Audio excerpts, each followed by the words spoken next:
Chapter 1938. He slowly placed the gift card on the table beside him, picked up a cup of coffee on the table, and took a sip before speaking again. I have a hunch that there will definitely be a bigger and more dangerous disaster than before. For that time, I must prepare in advance and get enough combat power to deal with any situation. For this reason, I intend to sign a contract with Typhon. Asasher's words caused Noah's eyes to flicker slightly, and he replied indifferently, "That's right." Because of Lezuim. "That's right," Asashel affirmed. Although that guy is a bastard, his evil intentions are far thicker than anyone else's. He's basically the most typical type of antagonist. Someone like him definitely wouldn't obtain the Holy Grail just to revive the evil dragon and increase his combat strength. Asashel had said the same thing before.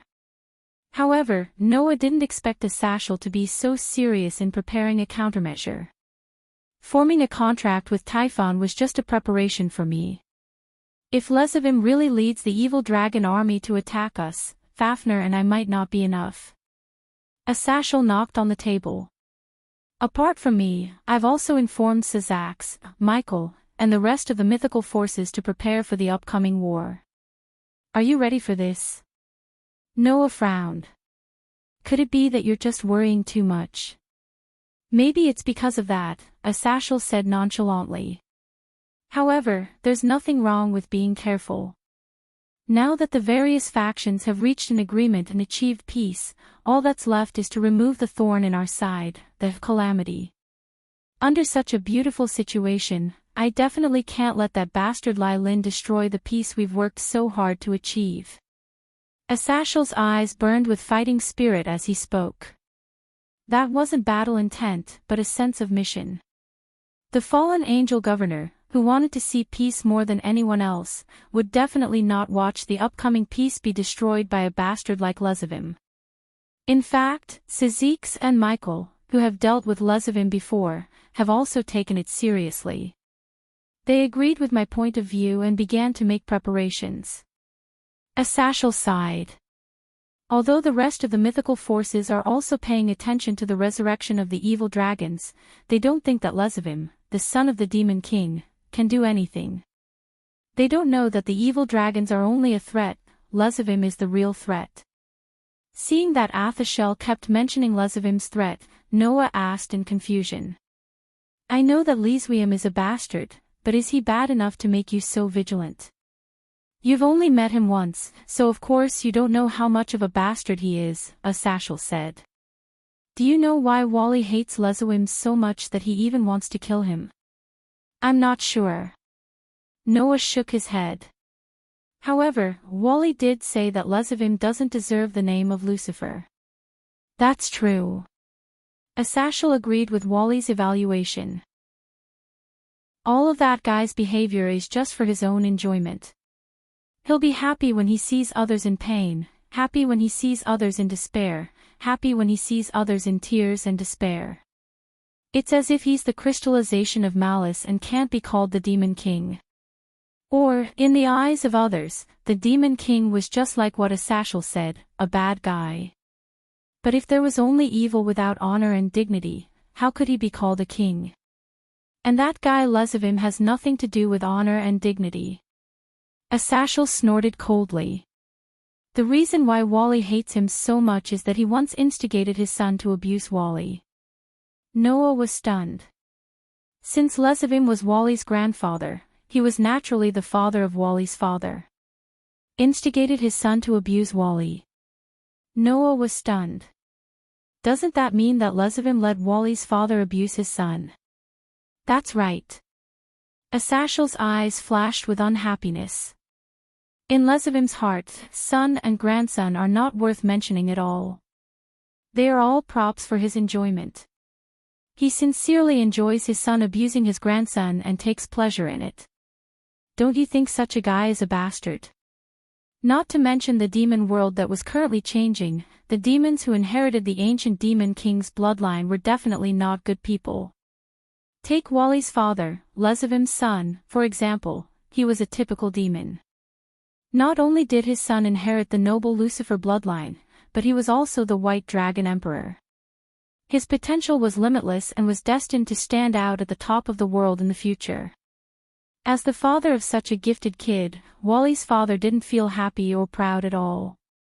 He only felt that his status was threatened and that he would be surpassed by his son in the future and be fiercely suppressed by his son. A demon simply couldn't stand such a thing. Even if the target was his son, it was the same. Therefore, that person was afraid of his own son, Wally. He was always worried that his son would surpass him in the future, suppress him, or even kill him. In the eyes of an evil person, everything in this world was malicious. Under such circumstances, Lezivim instigated his son to abuse Wally and didn't let his son kill Wally, enjoying the process. The more Asashel spoke, the more unhappy he felt. In the end, Wally escaped and came to me. Since childhood, he held hatred and killing intent towards Lezivim and grew up at an astonishing speed. He didn't expect Wally to have such a past. Perhaps, this was the reason why Wally pursued power. Without power, you will only be controlled by others. Only with power can you control your own life and even the lives of others. Wally grew up under such a belief. Asashel sighed. Fortunately, Wally didn't become a captive of power. Although he pursued power, he wasn't blind. It was because of this that Wally was able to develop Tyrannosaurus, right? Otherwise, he would have been immersed in the power of Tyrannosaurus and disregarded his own safety. Although it was simple, Noah could imagine how much effort Asashel had put in to prevent Wally from becoming a captive of power. The reason why Wally could become the White Dragon Emperor with a bright future was definitely due to Asashel's education and influence. At this time, Asashel said this again. Later, I received news that because Wally escaped, Lezivim, who could no longer enjoy the joy of his son and grandson, killed his own son, who was Wally's father. Noah's expression turned cold. Now you know how much of a bastard that guy is, right? Asashel laughed coldly.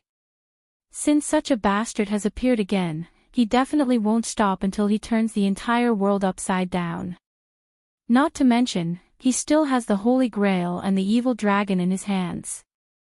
That's why I have to be on guard, Asashel reminded.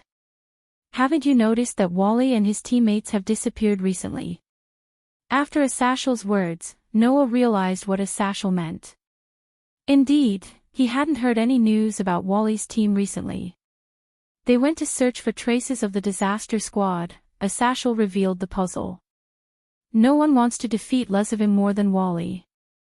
I think, with Wally's dedication to Lezivim, he will definitely be able to find that guy before Lezivim does the worst thing, right? But won't that be a problem? Noah asked. Even if he finds Lezivim's location, if Wally loses his mind and rushes in, he might get hurt instead, right? Don't worry, Wally isn't that irrational. Once he finds Lezivim's whereabouts, he will definitely report it to me, Asashel said mysteriously. Moreover, recently, Wally's development of the divine artifact has reached another level. Thinking about it, even if he faces Lezivim's divine artifact nullification, he should have the possibility of winning, right? This news made Noah couldn't help but raise his eyebrows as he muttered to himself. It seemed that Wally's pursuit of Arubian's ability was successful. He just didn't know what kind of ability it would be. Noah began to look forward to it. Chapter 1939. After giving the gift card to Asashel for modification, Asashel directly told Noah that he would come back to collect it in a few days. With the technology used by the demon realm to construct alternate spaces, modifying the environment of the gift card was not a difficult task. The reason why he needed a few days was because Asashel wanted to study Noah's gift card. In fact, the use of the gift card was not something rare to the existence of the mystical side of this world. After all, in this world, many mystical magic and spells could open the entrance to alternate spaces and use them as storage spaces. In terms of convenience, it was almost comparable to the gift card. For example, Genova, Irina, and Yudi usually stored their weapons in the alternate spaces and would only take them out during battle. Even Genova, Irina, and Yudi used this method to store items, let alone others. However, not everything could be stored in this alternate space. Because it existed between the real world and the dimensional gap, the alternate spaces had harsh environments that outsiders could not imagine. Basically, it could not store living things, food, water, and daily necessities. It could only be used to store unconventional props and items. Therefore, the alternate spaces were used to store powerful weapons, rare props, and legendary items that were not usually used. No one had ever used it to store daily necessities. It was also because of this that when they went to the vampire's territory the last time, the Jumonli's family had to bring their own luggage. Asashel said that Noah's gift card was convenient because of its wide range of storage. If possible, Asashel probably wanted to develop something similar to the gift card that could be used to store daily necessities like food, water, and clothes. This function was not to be underestimated. In the box court, the reason why the gift card had such convenience was to deal with the Demon King's attack. The Demon King's gift game was compulsory and did not require the consent of the participants. Therefore, sometimes, there were situations that required a long period of war. Under such circumstances, could one still count on the Demon King to provide them with food and water? That was naturally impossible. Therefore, the gift card had such a high status in the box court. It could be used to store gifts as well as food, water, and clothes to ensure long-term combat ability. When Asashel realized this benefit, he decided to research it. Arthashel must have wanted to use the gift card in the war before Lezavim started a large-scale battle, right? He just didn't know if he could make it in time. No matter what, Asashel was willing to help Noah, so Noah was relieved.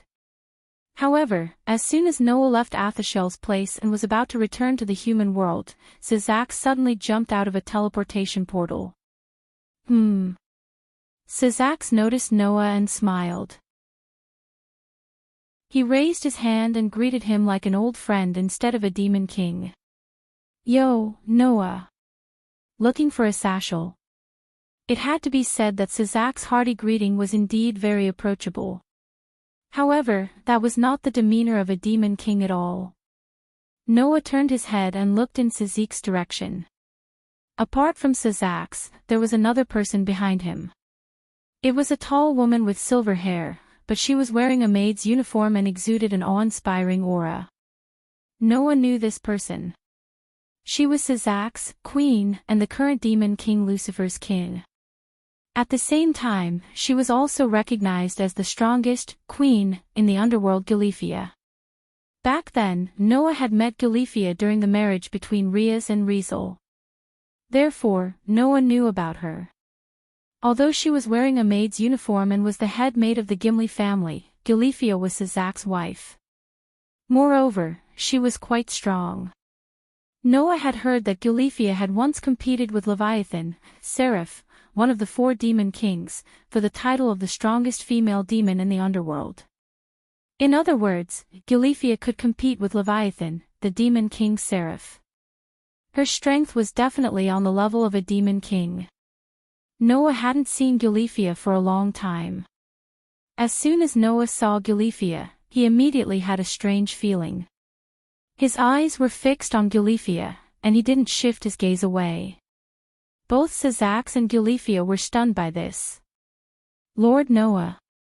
Galifia frowned subtly, as if she found it unnatural. Excuse me, did I do something rude? I say, Noah, don't tell me you've taken a liking to Galifia. Sizak was even more whimsical. His expression was a little strange, and then he became excited. No. Galifia can't. Galifia can't. Lord Sizak. Galifia's furrowed brows relaxed, and she spoke helplessly and sternly. Please don't say such strange things. That's not what a demon king Lucifer should do. But. Sizak was a little conflicted. Noah is my good friend and Lia's fiancé. You're my wife. If Noah takes a liking to you, I'll be very troubled. His wife being taken a liking to another man, and that man was his good friend and sister's fiancé. That's just a little troubling. If it was another man, it was possible that they would break off all relations, right?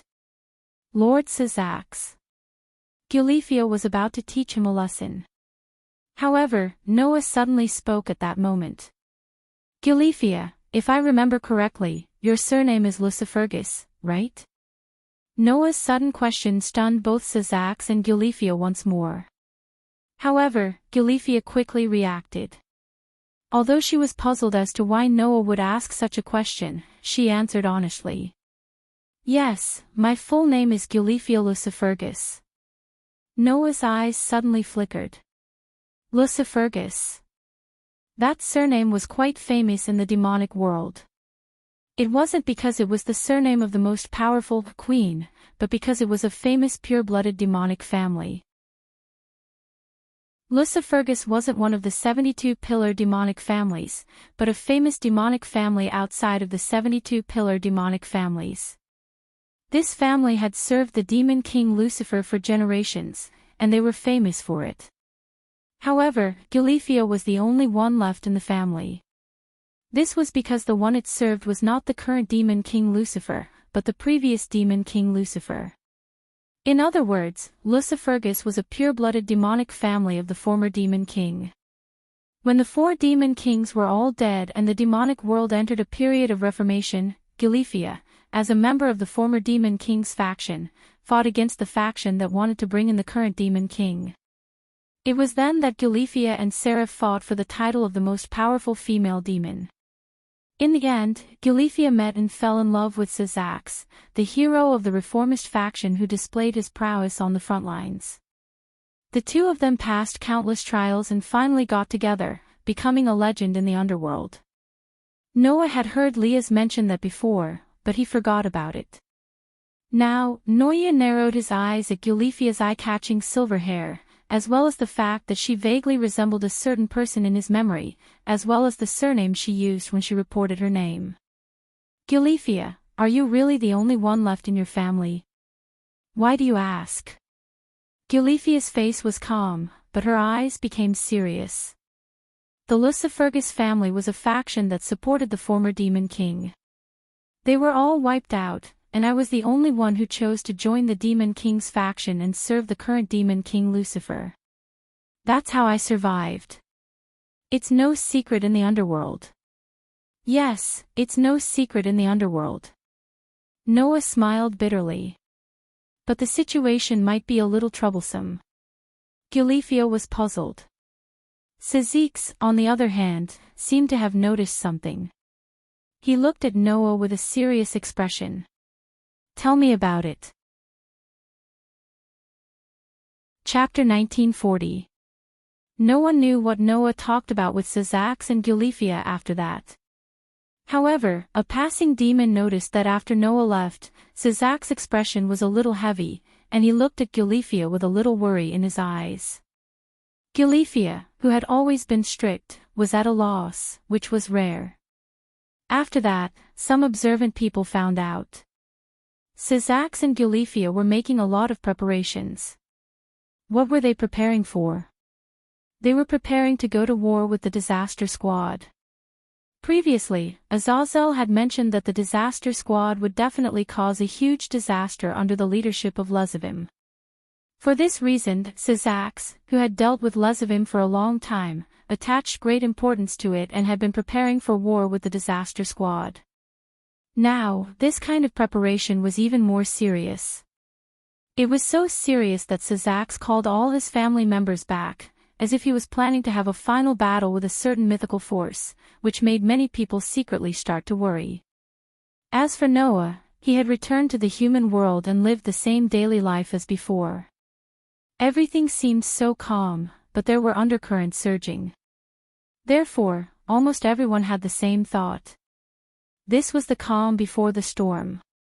Even if it looked calm on the surface, this calm gave people a kind of pressure, as if it could collapse at any time, making people's hearts heavy. Under the influence of this atmosphere, not to mention the human world, all the mythical forces that had reached a peace agreement began to be very vigilant and strengthened their defenses, ready to deal with a sudden war at any time. However, even so, what should have happened still happened. A few days later, Noah received the modified gift card. But the next day, Azazel jumped directly to Noah's apartment through the teleportation magic circle, bringing unimaginable bad news. What? Noah exclaimed in shock. Both heaven and the underworld were attacked. That's right. Azazel's expression was also extremely ugly. Last night, the heaven realm and the underworld were attacked at the same time. The casualties have not been calculated yet, but the losses are very heavy. The heaven realm was captured in the first 5 days, and the underworld's demon king territory was destroyed and turned into ruins. This was indeed a disastrous loss. The heavenly realm was divided into 7 levels, and each level was measured in terms of Tion. It was said that the God of the Holy Bible once lived in the 7th heaven, the highest level in the heaven realm. After the God of the Holy Bible passed away, only the system in charge of the divine equipment and blessing remained. No one lived there. The blazing angels led by Michael lived on the 6th day and guarded the only way to the 7th day. They had always been managing the operation of the heaven realm and the system, minimizing the impact of the death of God. In the end, other than the 6th and 7th days guarded by the blazing angel, the other 5 days had all fallen. Wasn't that a heavy loss? As for the underworld's demon king territory, it was the territory of the 4 demon kings. It was the center of the entire demon world. The demon king territory had been turned into ruins. Most likely, the entire demon world was in complete chaos right now. Fortunately, Syzax and Michael had always been preparing for war. Even if the attack was too sudden, they still repelled the enemy. Asashel knocked on the table hatefully. On the other hand, the fallen angels were not attacked at all. We didn't even receive any news when the attack started. By the time I found out, the attacks of heaven and the underworld had already ended. The first 5 days and the demon king territory were destroyed. Damn it! Asashel's frustration was not without reason. In fact, even Noah's brows were tightly knitted together. If they could contact Noah, Syzax and Michael would definitely ask Noah for help, right? At the very least, Syzax and Michael would ask Asashel for help and let the fallen angel camp go over. However, there was not a single bit of news about such a huge attack, causing both heaven and the underworld to suffer heavy casualties. That must be Az Dahaka's doing. Asashel said regretfully. With that evil dragon's ability, there are many ways to prevent heaven and the underworld from contacting each other. Even the fallen angels who live on the other side of the underworld did not receive any news. Naturally, the other forces did not receive any news at all. The 3-headed demon dragon of the fire worship sect was famous for controlling thousands of spells. In the box court, due to the box court's unique rules of bestowment games and the fact that it had become the final trial for humans, it had surpassed the original mythical order. Dakaha's thousands of spells had become a form of bestowment. It was a gift that upheld the belief that all technology and concepts in the world could not be without a trace of malice. As the absolute evil that carried all malice in the world, it could allow the 3-headed demon dragon to unconditionally obtain all knowledge related to the game.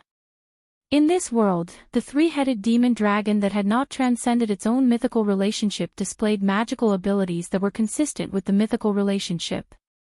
With its terrifying magical attainments, it was easy for it to prevent the activation of the communication magic formation and make it impossible for anyone to detect the attack. However, it also depended on the situation. To be able to completely conceal the movements of such a large-scale attack on heaven and the underworld, even the fallen angels who also lived in the underworld, showed how terrifying Az Dahaka's ability was. Asashel took a deep breath and suppressed the anger and unwillingness in his heart as he looked at Noah. Now, Jamonli's and Sidi's families have returned to the underworld to help clean up the mess. However, the heavy casualties of the demons and angels have also alerted all the forces that the disaster team is no longer the same as before. With the support of several famous legendary evil dragons, it definitely has the ability to single-handedly defeat a force. So, in order to avoid being defeated one by one, it's time for all of you to take action. Noah continued Asashal's words. Based on your style, you should have begun to gather the main gods of the various mythical forces and prepare to gather together to formulate a battle strategy, right? After all, I don't have a good temper to not fight back after being beaten. Asashal looked at Noah closely. For this, I also want to ask you to take action. Your power is too important to us. As long as you are around, at least we will have confidence. All the mythical forces have gathered together, but they don't have confidence in the end. Noah laughed. If this were to spread, it would definitely be a joke, right? This also proves that the enemy is so difficult to deal with. Asashal laughed bitterly. And if we can have the power of a god slayer that is absolutely invincible, I think no matter who it is, they will have confidence, right? With that said, Asashal glanced to the side. Moreover, you still have those two treasures. They are incredible combat power. In Asashal's field of vision, Orpheus and Lilith were like twin sisters, sitting there and nibbling on snacks. Sensing Asashal's gaze, Orpheus looked up. Athashel, Orpheus said in a concise manner. Do you want me to help you? Yes. Asashal nodded very straightforwardly. We need your power. But, I am no longer infinite. Orpheus shook his head, reached out his hand, and touched Lilith's head beside him. We will no longer be infinite. Even if you are not infinite, you are still the dragon gods. Asashal's expression became serious. Even if you are not invincible, you are still the strongest. At least, no one will doubt this. Orpheus pondered for a moment before saying, That's right. If Noah goes, then I will go. Just as Orpheus expressed his stance, Lilith also tilted her head and said so. Same for Lilith. Looking at the two most powerful dragon gods, Asashal felt a sense of helplessness in his heart. In the past, the extraordinary dragon god who did not intervene in the affairs of the world and had been quietly watching the development of the world and never intervening was no longer there. Whether it was Orpheus or Lilith, now, they only belonged to one person. They belonged to Noah alone. In this regard, Asashal only sighed and did not find it strange. Because this person who had Orpheus and Lilith was even more against the rules than the infinite dragon god who was once invincible in the world. Under Asashal's gaze, Noah closed his eyes and stood up after a while. Let's go. Chapter 1941. Just like the last time, the representatives of the major mythical organizations would gather in the underworld to discuss the matter of Lezavim and the evil dragon army. Last time, the main gods of the various mythical organizations did not come in person because they were worried that the existence of the god slayer would attack them. Apart from Northern Europe, Greece, India, and Mount Meru, the other mythical organizations only sent representatives. This time, the various mythological forces had already reached an agreement, and with the god slayer himself as a deterrent, no one was worried that they would be put in a disadvantageous position. All the main gods of the mythological forces had come personally and gathered in the underworld. However, the underworld demon king's territory had been destroyed and turned into ruins. The major mythical organizations naturally could not gather there for a meeting. Therefore, this meeting was decided to be held in the Gimli territory, which had a good relationship with the god slayer. The Gimli family would personally provide the venue and be responsible for the reception. When Noah brought Orpheus and Lilith here, Asashal did not let him go directly to the meeting place. Instead, he brought him into a private room. Here, the four demon kings, Sizax, Achuka, Seraphil, and Felubium, gathered together and sat around a table, seemingly discussing something. Noah immediately attracted everyone's attention as soon as he entered. Little Noah is here. Seraphil waved at Noah enthusiastically. Long time no see. Long time no see, Noah. Achuka also greeted him with a smile on her coquettish face. Although we were also present at the last meeting of the major organizations, it became your home ground. We didn't even have the chance to greet you properly. Since then, my workload has increased. Philibium seemed to be in low spirits. Fortunately, I still have reliable dependents. Otherwise, if I continue to work like this, I will definitely die. However, Asashel is the busiest one. We are only in charge of the aftermath. He went to the various mythical organizations to discuss the peace process, Zizak said with a smile. Therefore, the biggest contributor should be Asashel. I'm just in charge of the labor. The one with the biggest contribution is here. Asashel patted Noah's shoulder. Without Noah, the negotiation wouldn't have gone so smoothly. If that was the case, we would have suffered unimaginable hardships. Now, we can be considered very lucky to be able to solve the problem just by running around. That's right, that's right. The 4 demon kings immediately nodded. Noah is the one with the greatest contribution. Looking at the 4 demon kings who were more perfunctory than flattering him, Noah smiled bitterly in his heart. Undoubtedly, these 4 fellows were all demon kings, but they were still as carefree and merry as before. Others didn't even know how to ridicule them. However, Noah was sharp enough to notice it. Whether it was Sizax, Achuka, Seraphil, or Philibium, there was a faint trace of darkness in their eyes. It was an expression of anger and unwillingness to accept the fact that the Demon Lord territory had been completely destroyed. Under such circumstances, Noah was not fooled by the superficial skills of the 4 demon kings, and went straight to the point. Looking at you guys, your losses are really heavy. The smiles on the faces of the 4 demon kings immediately faded little by little. The losses are indeed heavy, Sizak said as calmly as he could. Not only did the Demon Lord territory turn into ruins, but the demons who went to the front line also suffered heavy casualties. It's a serious loss for the entire demon realm. However, fortunately, our previous preparations were not in vain. At least we reacted in time when the attack began, and allowed the ordinary residents to take refuge and evacuate. Achuka sighed. Otherwise, I'm afraid even the ordinary residents would have suffered, right? Now, the residents of the Demon Lord territory have been scattered to the territories of various pure-blooded demon families for temporary shelter. Philibium's voice was still as weak as ever. The land of the underworld is big enough, so there's no need to worry about this. The problem is that if such an attack happens again, we may really have no way to deal with it. How can the mass of calamity be so evil? Tears welled up in Seraphil's eyes. Undoubtedly, no one has done anything bad, but they still have to suffer such a disaster.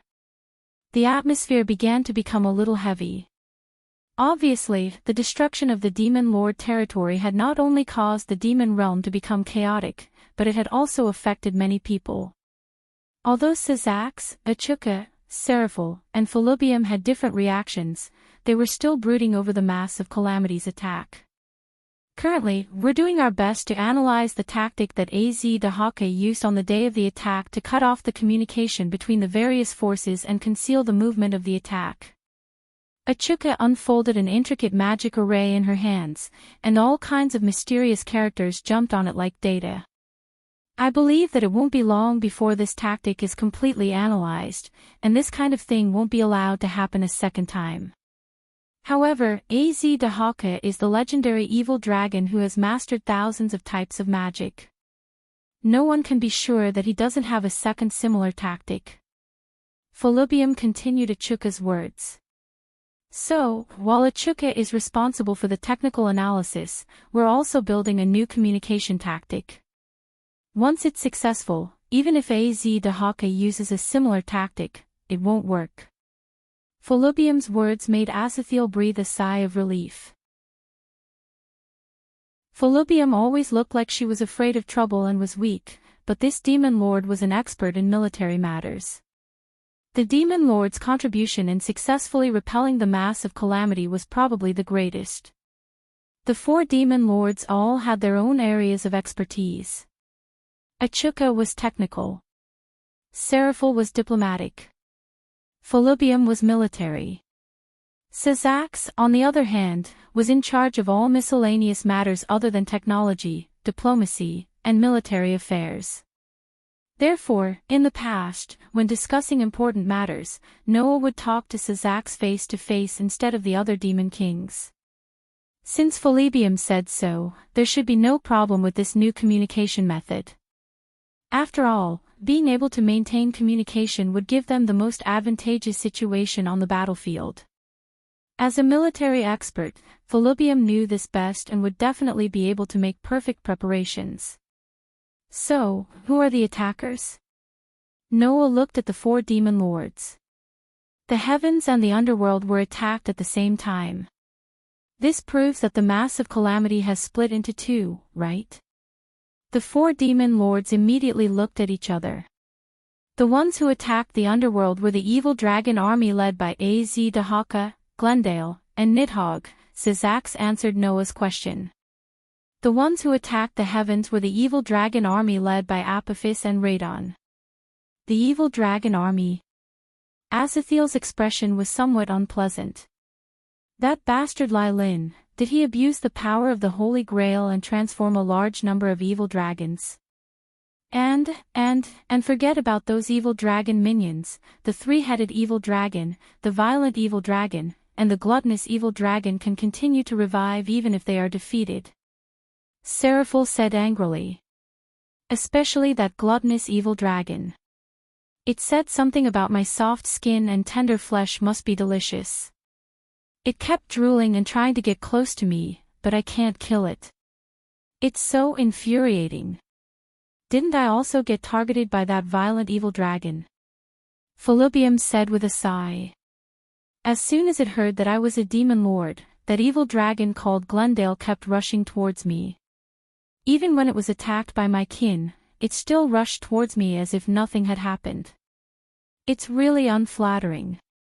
What about Az-Dahaka? Noah asked the question he was most concerned about. Who's dealing with Az-Dahaka? Both Syzax and Achuka looked over at the same time. It can't be. Asathiel was shocked. The 2 of you are attacking together.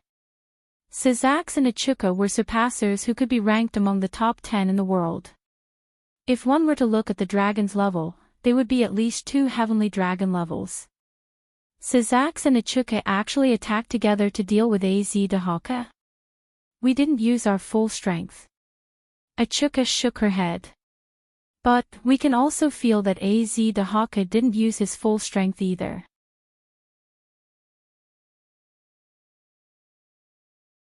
Chapter 1942. The venue provided by the Gimli family was a palace. It was a palace that was usually used for important balls and banquets. On this day, this palace had become the meeting place for various mythological forces.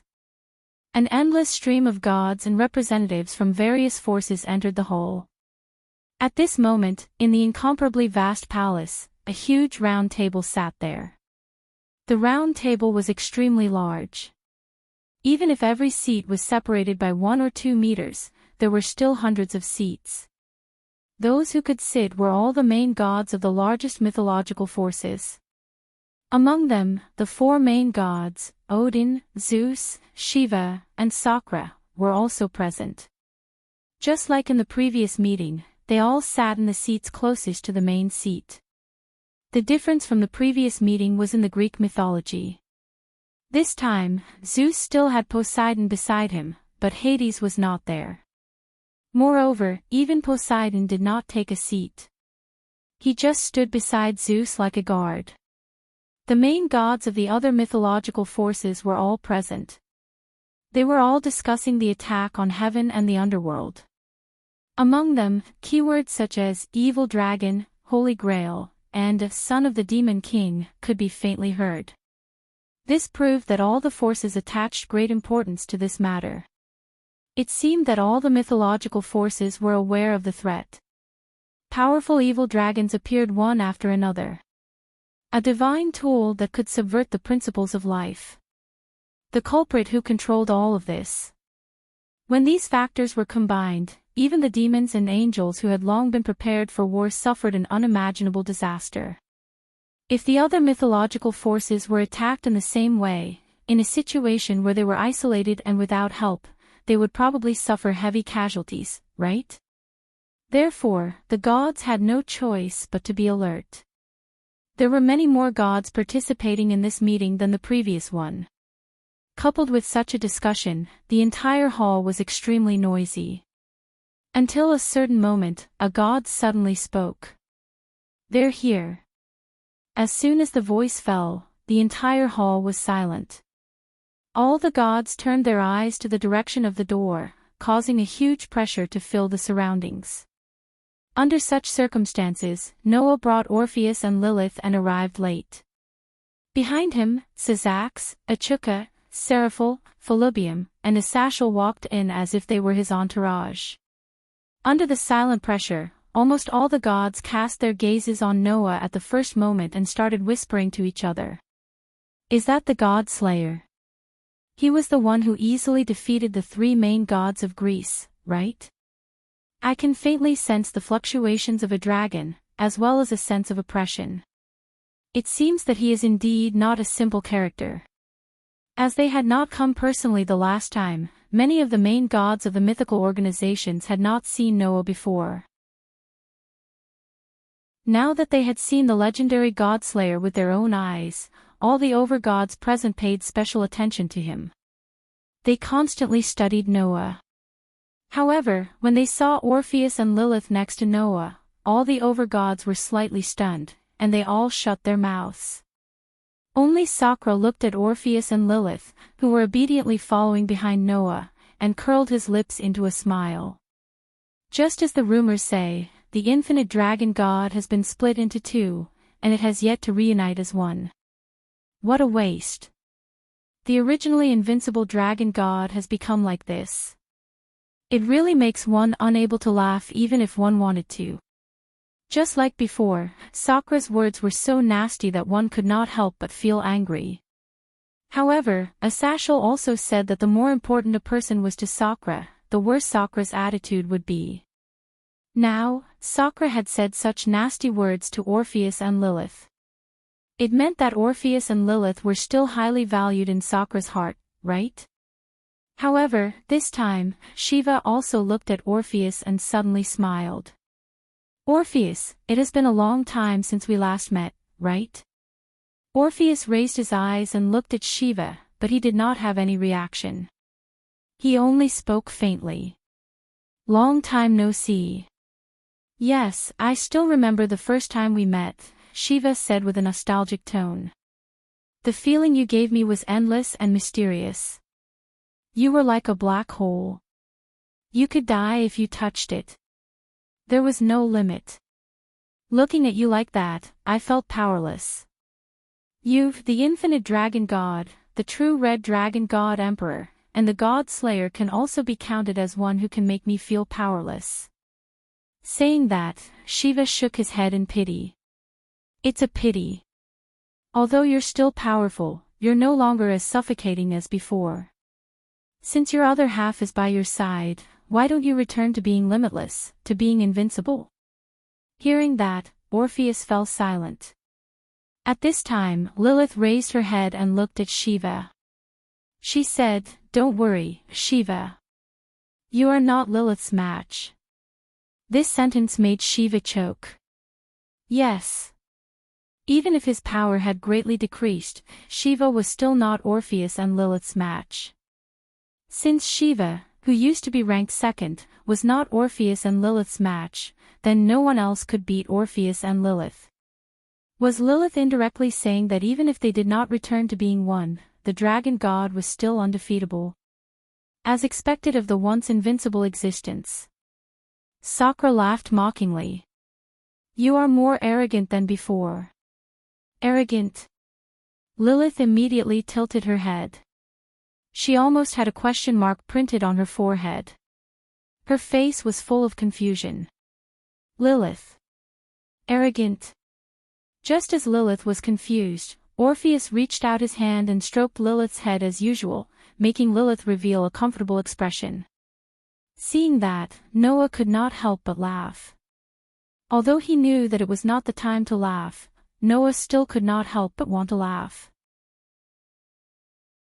Lilith must have thought that Orpheus was bullied by Shiva and wanted to stand up for Orpheus. That was why she said that, right?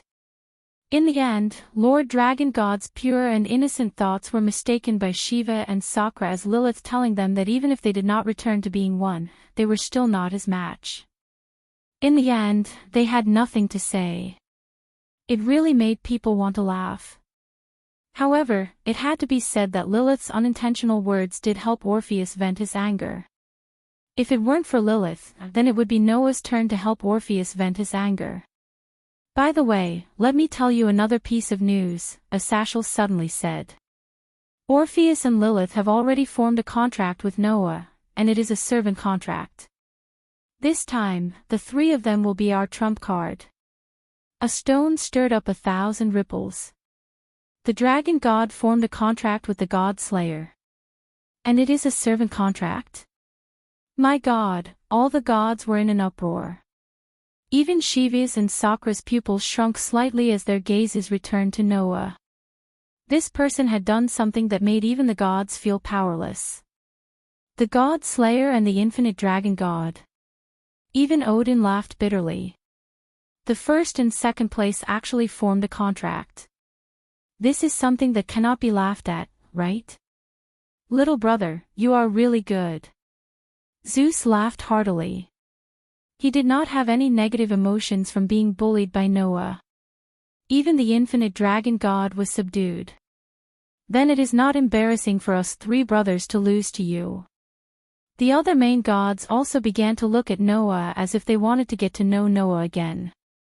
They even looked at each other. And this effect was what Asashel wanted. With the power of the god slayer and the two dragon gods, our chances of winning against the disaster squad are much higher. Asashel looked around at the gods. So, I suggest that this meeting should be the same as the previous one and be led by the god slayer. Does anyone have any objections? Did anyone have any objections? Of course, no one had any objections. Not to mention that Noah was the suppressive force of the various forces, just based on the current situation. If anyone from the Myth faction were to take the seat, the other Myths faction would not be convinced. Since that was the case, the only person who could make all the Shura gods willingly give up their seats was Noah. I have no objections. Odin stroked his long beard and was the first to express his opinion. I have no objections either. Zeus followed, as if he did not care about being bullied by Noah last time. He did not hesitate at all. You do have the qualifications. Shiva nodded. Sakra just snorted softly, silently expressing his agreement. Seeing that Odin, Zeus, Shiva, and Sakra had all agreed, the other main gods looked at each other and finally could only nod. So, Noah became the leader of all the Myths faction. Needless to say, this was definitely the first time in history. Noah was not pretentious. He led Orpheus and Lilith straight to the seat of the chief and sat down directly. Then, Sazax, Achuka, Seraph, Felubium, and Asashel sat down one after another. Because the heavenly realm's losses were much more serious than expected, Michael could not leave for the time being and was absent from this meeting. I said that no matter what the final decision is, the heavenly realm will support it. Asashel made such an opening statement. Then, the meeting of the gods begins. Chapter 1943. Pantheon Meeting. It sounded very high-end, but in fact, it was no different from a human meeting. Why did they say that? The reason was simple. After the meeting started, basically, all the gods were talking excitedly. However, they were simply repeating the current information and the future dangers. Heaven and the underworld were attacked at the same time and almost fell. This proves that the opponent has the ability to take down a mythical force. We have to be careful. Nonsense. If it's just an ordinary attack, there's nothing to be afraid of. After all, we have so many forces united now. I'm afraid that we'll be cut off again and be isolated without help. When the time comes, we'll be defeated one by one. Nonsense. The most important thing now is to think of a way to get us through the current crisis. Nonsense. If we can find the headquarters of the group of disasters, then we can take the initiative and directly attack and destroy them. Nonsense. The enemy only relies on the evil dragons. No matter if it's the legendary evil dragons resurrected by the Holy Grail or the mass-produced evil dragons transformed by the Holy Grail, they are the main force of the enemy. If we can solve the danger of the evil dragons, then the enemy has nothing to be afraid of. Still nonsense. Thousands of main gods of mythical forces gathered together and talked so enthusiastically, but in the end, the content of the topic was all nonsense. These things were already known in advance, so the gods needed to gather together and hold such a meeting to come up with a solution, wasn't it? However, in the end, there was no solution. Instead, they kept repeating the information they knew. What could they come up with in the end? Therefore, including Noah, Syzax, Achuka, Seraph, Philibium, and Asashel didn't speak. Odin, Zeus, Shiva, Sakra, and the other main gods didn't participate in it either. They just listened to the repeated nonsense of the gods and kept silent. The so-called too many people referred to this situation. Even if they were gods, once there were too many of them and each of them had their own ideas, it would be impossible for them to unify their opinions. They could only repeat nonsense like this. Of course, some of the wise main gods were very clear about the theme of this meeting, so they didn't participate in this nonsense. They just sat there quietly and said nothing. It was easy to imagine that the main gods who were keeping their mouths shut at this moment were the wise ones who could really play a role in the meeting. Until a certain moment, Sakra spoke impatiently and interrupted the endless nonsense. "Alright, demons, it's time for you to play your role." Sakra turned his head and looked at the 4 demon kings led by Syzax. "As victims, I'm sure you're the ones who know the trickiest part about the Calamity Group. In order to prevent the same thing from happening again, I'm sure you've already prepared the means to resist, right?" As soon as Di Tian's words came out, the noisy scene immediately quieted down. Everyone turned their eyes to Syzax, Achuka, Seraph, and Philibium. The 4 demon kings perked up and looked at each other. "We are indeed analyzing tactics to cut off communication, and are also developing a new method of communication." Syzax finally spoke. "So, the danger of being isolated and attacked separately should be reduced by a lot." "Very good." Odin laughed. "Finally, we've heard some useful information." "It's just that the enemy's means are not to be underestimated," Azazel said. "Let's not talk about the 3-headed demonic dragon Az-Dahaka who has mastered thousands of spells. Even the guardian dragon Ladin, who is rumored to be the guardian of the Golden Apple, is in the enemy's camp. That evil dragon's enchantment and protection are very difficult to deal with. It can isolate all of our forces with enchantments, and then attack us separately. In other words, in addition to magic, we also need to prepare means to deal with enchantments." Shiva turned his gaze to Zeus. "Greek main god, Ladin is an evil dragon in your mythology. If it's you, you should have means to deal with Ladin, right? If it's just to deal with enchantments, there are plenty. The question is whether it will work on Ladin's enchantment, right?" Zeus grinned. "Although we don't have such means, if it's the great hero Hercules who defeated Ladin, we can ask him to come out. No one knows better than him how to deal with Ladin." "Oh. The gods all let out surprised cries. In Greek mythology, the great hero Hercules was entrusted with 12 impossible tasks. In the end, he completed all of them and became a god. This was a story that everyone knew. Among the 12 tasks, one of them was to obtain the golden apple under the protection of the evil dragon Ladon. In the end, Hercules successfully killed the evil dragon Ladon and obtained the golden apple. Therefore, Hercules should know best how to deal with Ladon. However, while all the gods were pleasantly surprised, Achuka pointed out the main point. Dealing with the evil dragon is not difficult. In fact, although the evil dragon is a threat, almost all of the gods here have the ability to kill it. The real problem is that even if the evil dragon is killed, it can continue to resurrect. It's not difficult to find a way to deal with the evil dragon. The key is to find a way to deal with the Holy Grail. His words woke her up from her dream. That's right. The real problem was the Holy Grail, not the evil dragon. If they didn't find a way to deal with the Holy Grail first, then even if they dealt with the evil dragon, it would be useless in the end. The Holy Grail is in the hands of the Demon King's little brat, right? Odin said thoughtfully. Sure enough, that Demon King's son is the real threat. Can you find a way to find Lezivim's whereabouts? Shiva said slowly.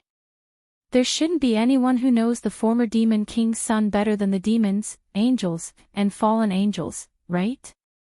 If we can find Lezivim smoothly, then we won't be so passive.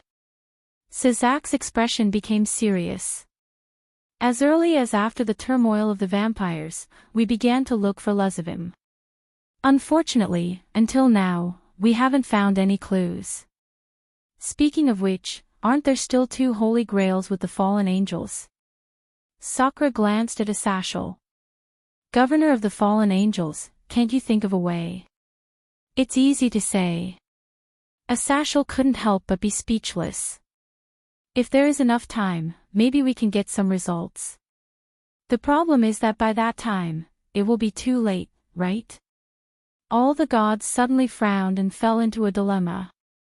The key to the problem was Lezivim and the Holy Grail. But, how to find Lezivim and the Holy Grail? When heaven and the underworld were attacked, Lezivim didn't appear at all. He must be hiding in a safe place, watching the disasters and secretly laughing, right? That guy is really a bastard. At the same time, Asashel looked at Noah and asked. Why haven't you said anything? Don't forget that you are the protagonist. Asashel's words made all the gods and Buddhas present focus on Noah. Under the gaze of all the gods, Noah opened his eyes that had been closed and said indifferently. I'm just thinking, if I were Lezivim, I don't need to consider any consequences and want to eliminate all the mythical forces. Is there a shortcut to achieve this goal? Noah's words made all the gods present stunned. Asashel. Noah ignored the stunned gods and suddenly asked. If Lezivim is really as bad as you said, then it shouldn't be strange to let him attack the source of all the mysteries and achieve the goal of eliminating all the mythical forces, right?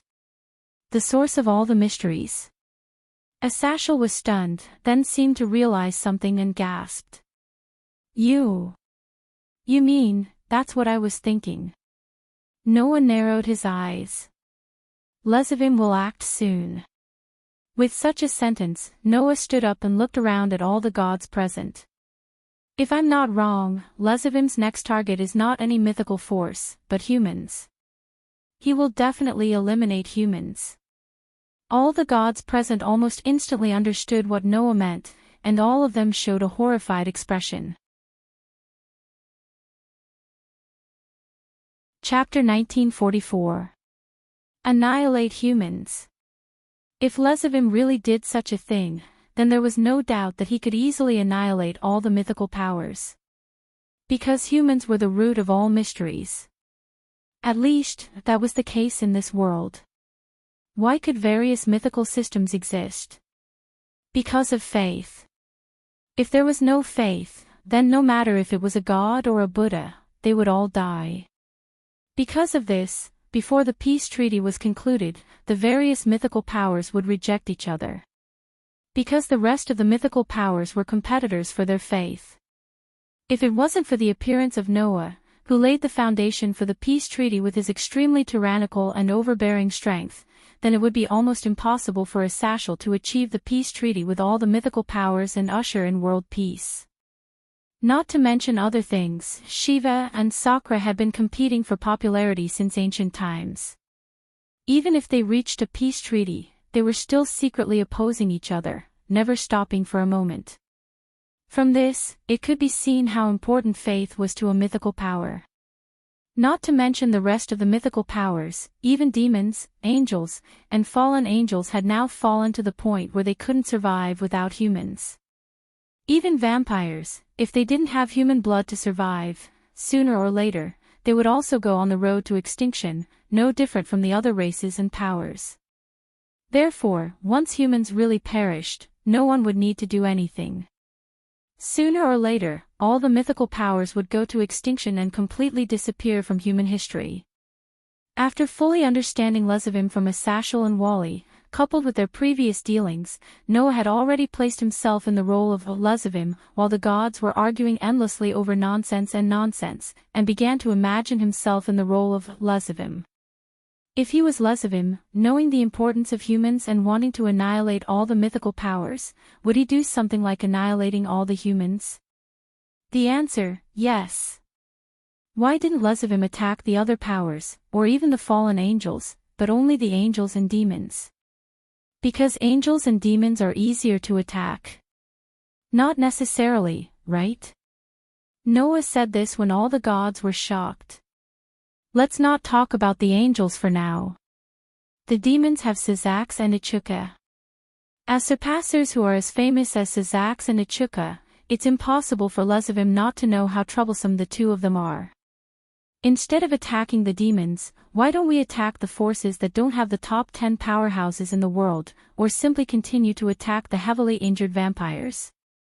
That would undoubtedly be easier to succeed, right? But Lezavim didn't. Instead, he still attacked the angels and demons. Noah looked around at all the gods. At first, I also wondered if Lezavim was unwilling to be expelled from the underworld as the son of the demon king, so he had evil intentions. Or perhaps it was because of his grudge with Sizax and Ichuka that he attacked the demons. But in that case, how do you explain his attack on the angels? Now that I think about it, I suddenly feel that Lezavim must have some thoughts when he attacked the angels and demons. Noah knocked on the table. After all, angels and demons are now the races that have the most inseparable relationship with humans.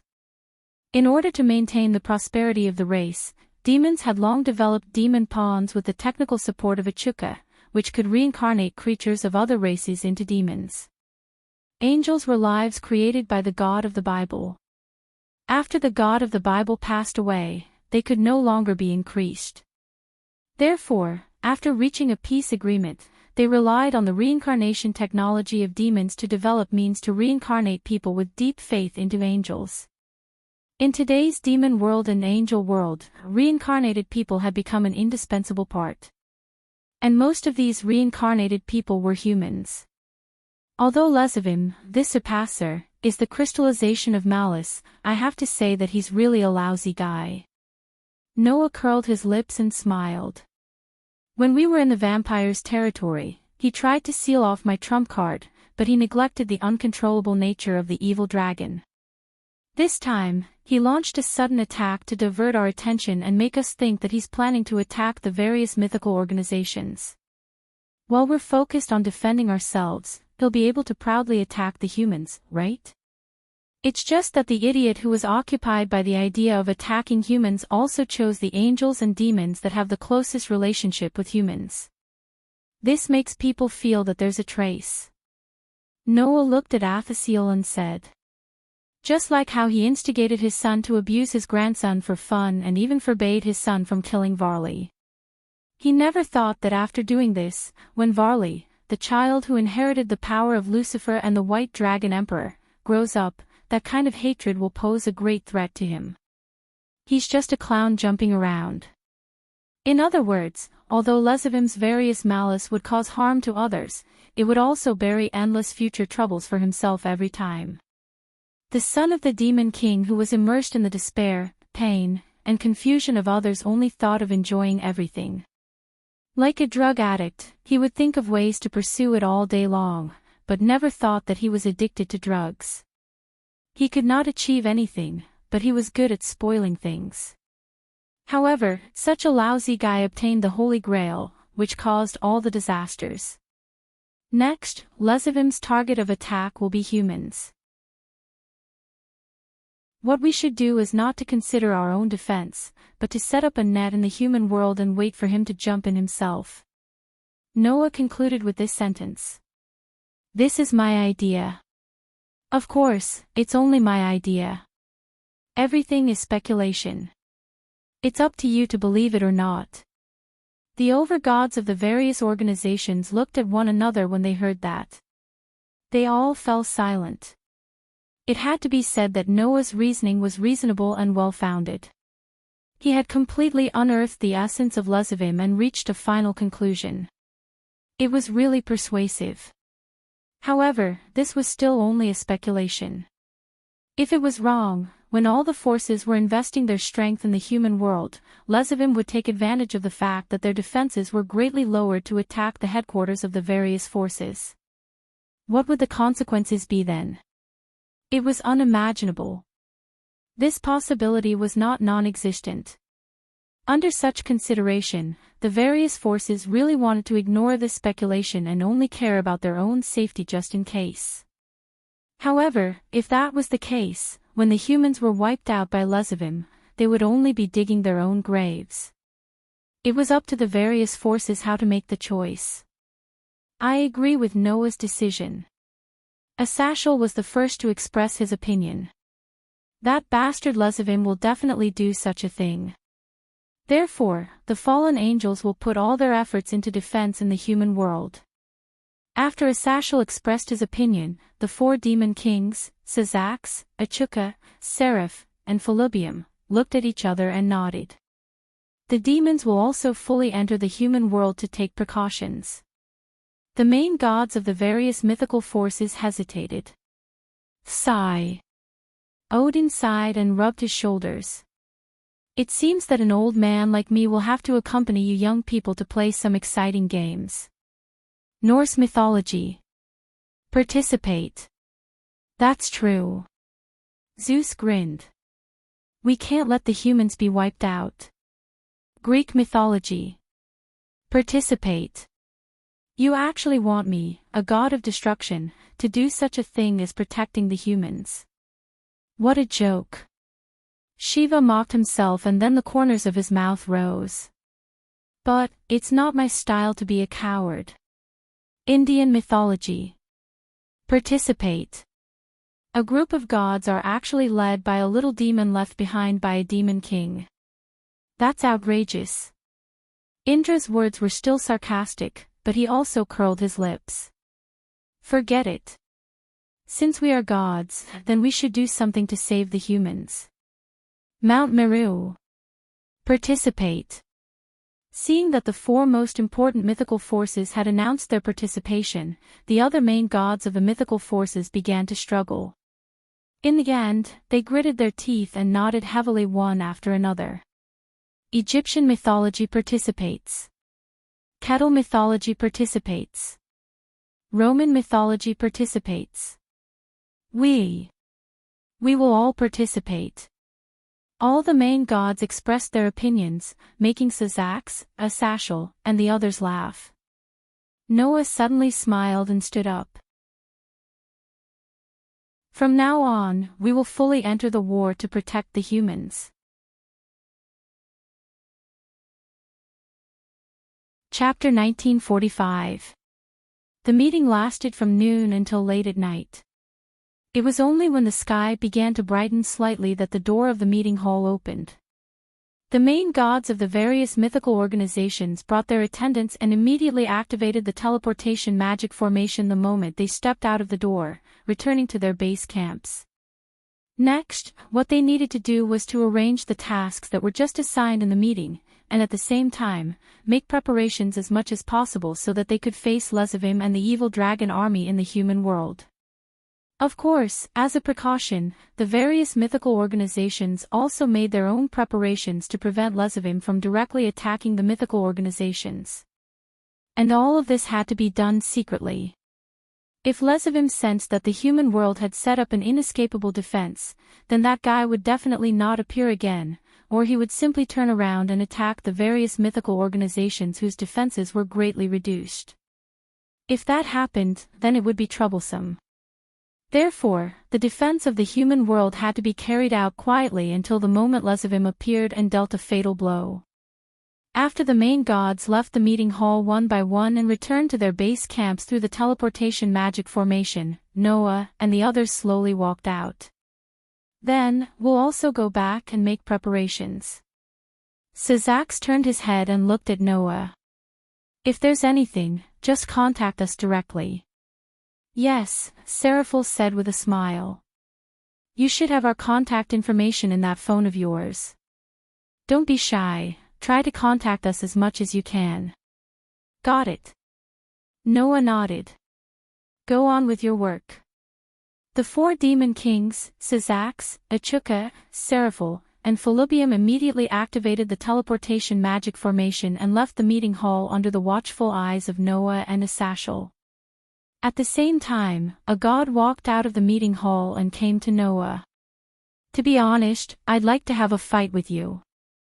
As soon as he came in front of Noah, the most famous god of destruction in Hindu mythology, Shiva, looked straight at Noah and said such a sentence. In this world, there aren't many people who can threaten me, and I've never challenged any of them before. You're one of the most outstanding people among them. If I can destroy you, it will be very interesting, right? His words made Arthashel's expression turn serious. Orpheus and Lilith, who had been quietly following Noah, raised their heads and looked at Shiva with their dark eyes. Just this alone was enough to cause a wave of pressure to fill the air. However, Shiva was not surprised. Instead, he was happy. He looked at Orpheus and Lilith with joy. The infinite dragon god, who had always stood aloof from worldly affairs and was uninterested in anything no matter how much one provoked him, actually had such a reaction because of a human. Just being able to see this scene is enough to make me sigh. There are indeed benefits to living for so long. Shiva looked at Noah and said, "Don't worry, I won't trouble you at a time like this. I just hope that one day, you can agree to my request and play with me." Hearing this, Noah looked at Shiva's burning eyes and said indifferently, "Sure. Anytime." Shiva smiled in satisfaction.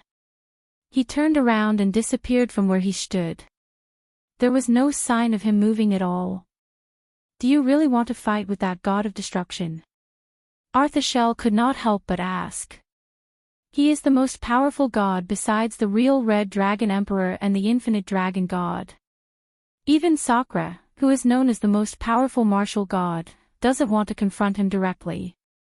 In the era when the real Red Dragon Emperor and the Infinite Dragon God don't appear, he is the most powerful. If the two of you fight, won't the world be turned upside down?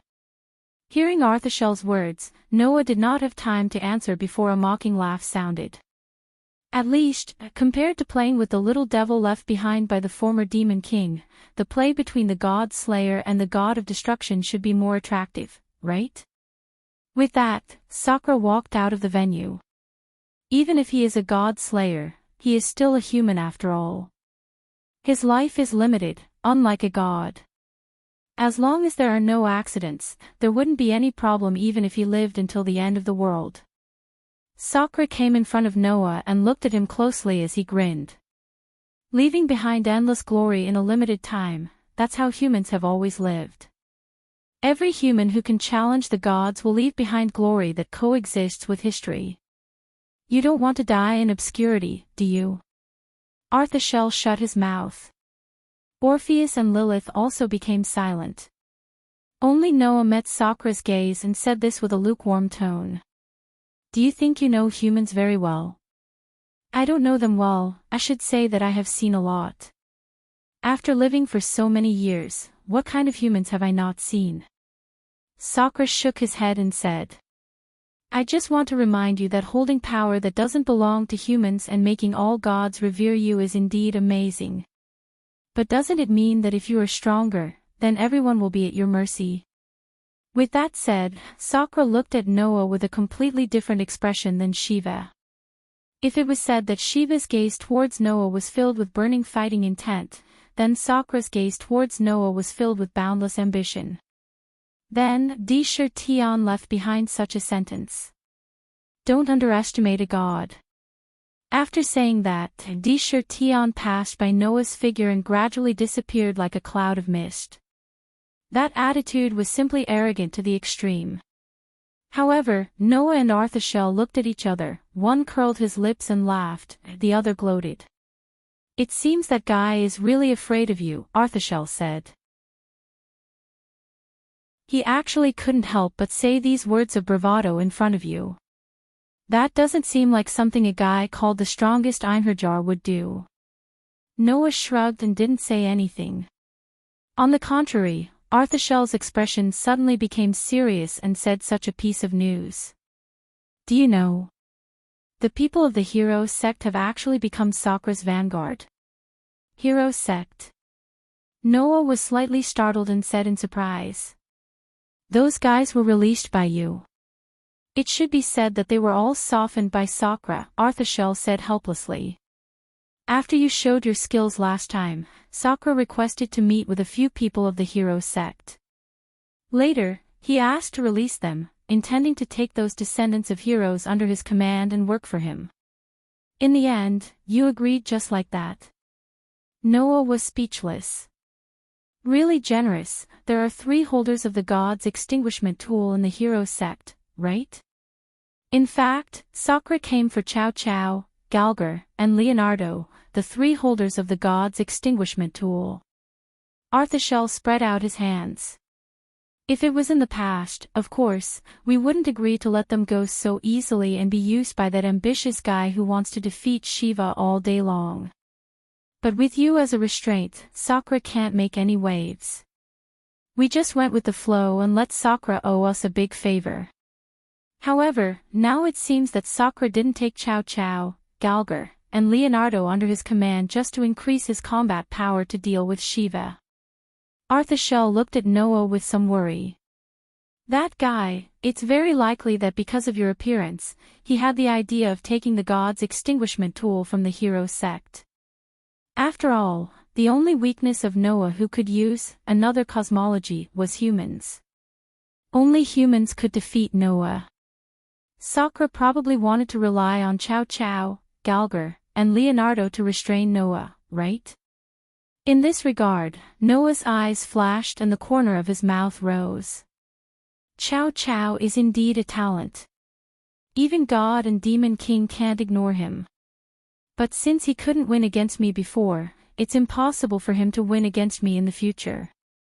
As for the other 2, it's not a big deal. Let Sakura torment them however he wants. With that, Noah waved at Arthashel and left the scene with Orpheus and Lilith. That kid. Arthashel shook his head, not knowing whether to laugh or cry, but the corner of his mouth rose. I hope Sakura has some self-awareness. Otherwise, provoking that monster will be the end of Mount Meru. Chapter 1946. After leaving the venue, Noah brought Orpheus and Lilith to the Jamanli's house. Only there could Noah use the teleportation magic circle that connected to the Supernatural Research Department to return to the human world. Although the Jamanli family was currently dealing with the aftermath of the chaos in the demon realm and was temporarily not at the Jamanli's house, the magic circle was fixed and directly engraved in Lilith's room. Noah only needed to inject magic power into it to be able to use it. However, halfway through, Noah suddenly stopped. Orpheus and Lilith immediately stopped in their tracks as though they had sensed something. Noah looked up slightly and suddenly spoke. Orpheus, Lilith, go to the gift card first and find Aster and Athena to accompany you. I have something to deal with for the time being. After Asashal's transformation, the environment in the gift card had changed greatly. It was as if it was located in a resort, and there was almost everything that could be enjoyed.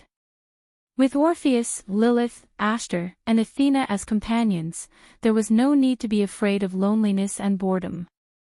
Moreover, after Asashal's transformation, Noah did not need to take out the gift card at any time. Any existence that had a contract with Noah could return to the gift card that Noah had stored in his body at any time with just a thought. Therefore, Orpheus and Lilith both looked up and glanced at Noah. Orpheus said without rhyme or reason, "He's very tricky." "I know," Noah replied without looking back. "But I can handle it." Orpheus nodded, held Lilith's hand, and didn't say anything else. Immediately, the two dragon gods turned into a burst of light particles and disappeared into the air. Only Noah was left at the scene. No. There was another person. A black-robed young man who had appeared out of nowhere and was leaning against a rock. His pair of different-colored eyes, one gold and one black, were staring at Noah without moving away for a moment. Surprisingly, it was Clon Kvoch. What a surprise. Noah looked straight ahead. "And here I thought that you would continue to train like before after leaving the disaster." "That's what I did," Kron Kovac said without hiding anything. "It's just that I won't stay in one place forever. Training is only one of my goals. I have another purpose." Noah narrowed his eyes. "Observation dragon." "That's right." Clone Kovacs nodded. "Where there are dragons, there will be me." "That's just like you." Noah sounded like he had known Clone Kovac for a long time. "Then, did you come to the underworld because there are dragons here?" "There are many dragons who reincarnate as demons. There are even many dragons who reincarnate as demons and live in the underworld. The human world is no longer suitable for dragons to live in, so compared to the human world, the underworld is more attractive to me." Clone Kovac seemed to become talkative when it came to dragons. "In the past, I came to the underworld many times and saw many dragons here. Their way of life interested me, but I still don't understand what a dragon is." Saying this, Clone Kovac propped himself up and stopped leaning against the rock, facing Noah. "In the past, the two heavenly dragons were also my targets of observation," Clone Kovac said. "But they didn't care about me at all. They just kept fighting. Even after they were killed and their souls were sealed in the divine artifact, they kept fighting. I don't understand. As heavenly dragons, they are only second to the dragon god. Why do they keep fighting? Are they real dragons?" Clone Kovac seemed to be reminiscing about something as he kept talking. "It's not just the two heavenly dragons. Most of the other dragons like to fight, even I am no exception. Gods, humans, demons and other existences even call dragons the aggregation of power. Since that's the case, is displaying power the essence of a dragon? But if that's the case, why doesn't the dragon god Orpheus fight with anyone? Why does he only watch the development of the world quietly? Why does the real emperor god Crimson Dragon only want to fly in the dimensional gap?" Clone Kovac shook his head. As the top existences of the dragon tribe, the infinite dragon god and the emperor god Crimson Dragon are different from other dragons. They don't display their power at all. So, which one is the real dragon? At this point, Kron Kovac's tone became unprecedentedly persistent. "I want to know this. I want to know what a dragon is. For this, no matter how long it takes, I will continue to observe." "What is a dragon?" This was Clone Kovac's persistence. Getting the answer to this question could be said to be the meaning of Clone Kovac's long life. Di Shir Tian was right about one thing. Human life is short. So, humans will pursue glory in their limited lives, hoping to leave behind traces to prove their existence after they die. Compared to humans, the lives of gods, demons, dragons, and other existences were too long. If they were like humans and did everything they wanted to do in less than 100 years, then how would they live for thousands of years? By that time, wouldn't they be walking corpses? So, demons, angels, fallen angels, and even Asura gods and Buddhas had their own persistence. That was the meaning of their survival. Lias wanted to become the king of the ranked game. Tsang wanted to build a school that anyone could enter to teach the ranked game. Indra wanted to defeat Shiva. Shiva wanted to show all of the god of destruction. Even the 4 demon kings had the goal of changing the demons and making them prosper again. Asashal wanted world peace, and everyone's goal was very distant. And Clone Kuvok wanted to know what a dragon was. You have made a contract with the dragon god, right? Clone Kuvok said. You can attract Orpheus and Lilith, and you are the Red Dragon Emperor who is different from the previous generations. Can you show me the real dragon? Noah was silent. This question was simply unsolvable. In the eyes of 1,000 people, there were 1,000 Hamlets. In the eyes of different people, dragons were also different existences. Humans generally believed that demons were evil creatures. However, in reality, there were kind and gentle demons like Jamonli's kin, and there were also evil demons like Lezavim. Just like how there were good and evil humans, one could not directly give an absolute definition. It was the same for dragons. Because of this, even if Clone Kuvok had survived from the mythological era until now, he still couldn't find an answer. Under such circumstances, Noah suddenly opened his mouth. In the past, there was a time when I thought that humans were simply hopeless. They were a group of people who wore human skin on the surface, but hid darkness in their hearts. Noah's sudden words made Clone Kuvok stunned. However, Noah was already immersed in his memories. Recalling what he experienced in the world of a black bullet, Noah let out a sigh. At that time, humans were facing a disaster, but in the face of the disaster, they showed an unimaginable ugly side. In order to survive, adults didn't hesitate to let a group of children die. Even before the disaster arrived, it was as if they gave up everything, burning, killing, robbing, and committing all kinds of evil. Noah slightly clenched his fist, his voice had a rare murderous aura and anger. At that time, I really thought that humans were simply hopeless. I even had the thought of personally wiping out all the humans in that world to prevent the ugliness of human nature from spreading. After saying this, Noah bitterly laughed. However, in the end, I still gave up and even saved those humans. Upon hearing this, Clone Kuvok asked almost instinctively. Why? Because, even if some people really deserved to die, there were still people who were worth saving. Noah suddenly smiled. Humans are such contradictory existences. I think dragons are the same. Therefore, I really can't answer your question. Clone Kuvok once again fell silent. After a while, Clone Kuvok raised his head and looked at Noah, saying, "You're right. Let's have a fight." Hearing this, Noah didn't hesitate this time. Okay. Chapter 1947. In the dark sky, traces of light began to appear, and dawn gradually arrived. Under the slightly brightening sky, 2 figures slowly floated up into the sky. They only came to a stop when they were above the clouds. Clone Kuvok opened and closed his palm, and a crisp sound like bone and flesh rubbing against each other echoed in the air. It was not hard to imagine how powerful that palm was. At the same time, Clone Kuvok's gaze was fixed on Noah, and what emerged from within was no longer confusion and stubbornness, but a surging fighting spirit. It was just like what Clone Kuvok had said.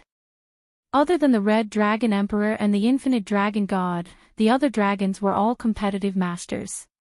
Even the dark dragon known as the New Moon, and the strongest evil dragon, Clone Koak, were like that. In order to have a better battle, Clone Koak had even acted together with the Disaster Squad, and followed the rest of the evil dragons into the vampire world with Luzavim. It was not hard to imagine that Clone Koak was definitely a battle maniac no less than Varley. Therefore, almost at the same time when his fighting spirit was boiling, Clone Koak completely forgot his previous purpose. The reason why Clone Koak wanted to fight with Noah was to see what this unprecedented Red Dragon Emperor would show him, and to see if he could get some answers to the questions in his heart. However, as soon as the battle began, Clone Koak suddenly forgot his purpose, and wholeheartedly devoted himself to the battle. I have already fought with the White Dragon Emperor of the two Heavenly Dragons. Clone Koak's voice rang out. This time, let me see what you, the Red Dragon Emperor of the two Heavenly Dragons, will show me. As soon as his voice fell. Clang! A burst of thick black light burst out from Clone Koak's body, and instantly covered his entire body. In the dense light, the black robe on Clone Koak's body directly exploded, and his body suddenly expanded. At a speed visible to the naked eye, he rapidly grew stronger. Not long after, a huge dragon with a pitch-black luster appeared in the air amidst the thick, pitch-black light. It stared at Noah with a pair of different-colored eyes, one gold and one black. The ferocious dragon suddenly raised its head. Roar, roar, roar, roar. A storm-like roar reverberated from the pitch-black evil dragon's mouth, and turned into rolling sound waves that blew in all directions. Noah's robe flapped by the storm-like sound waves, but his body was as steady as a mountain. He looked at Clone Koak, who had turned into a huge black dragon, and said softly, "Are you going to use your full strength from the start?" Not sure if it heard Noah's whisper, Clone Koak, who let out a violent roar, grinned sinisterly and said so. "After all, we've already greeted each other last time." "That's true." Noah suddenly smiled. "If that's the case, then I'll also be serious from the start." After saying that, Noah raised one of his arms. Red Dragon Emperor's boosted gear. Under Noah's command, the scarlet red boosted gear burst out in a flash, and a ferocious dragon claw-like protective gear covered Noah's arm. "Drake," Noah said softly. "Go. Then use your full strength." "Partner." Drake's voice sounded from the boosted gear. "Let the strongest evil dragon witness our full power as the Scarlet Dragon Emperor." Obviously, Drake's fighting spirit had been ignited. At that moment, Noah smiled faintly, and raised his arm that was covered by the scarlet red boosted gear. Balance breaker. The boosted gear inlaid on the back of the boosted gear suddenly released a dazzling light. Accompanied by a muffled explosion, a violent wave of scarlet air burst out from Noah's body and turned into a scarlet dragon shadow. Like a mirage, it stacked on top of Noah's body. The scarlet red boosted gear that was shining with a dazzling light was instantly disintegrated and turned into illusory scales that merged into the dragon shadow. The scales on the mirage-like dragon shadow became extremely clear and lifelike. It was like a small red dragon, emitting a terrifying aura. That aura continued to soar, rising at a frightening rate. In just an instant, it was evenly matched with Clone Koak.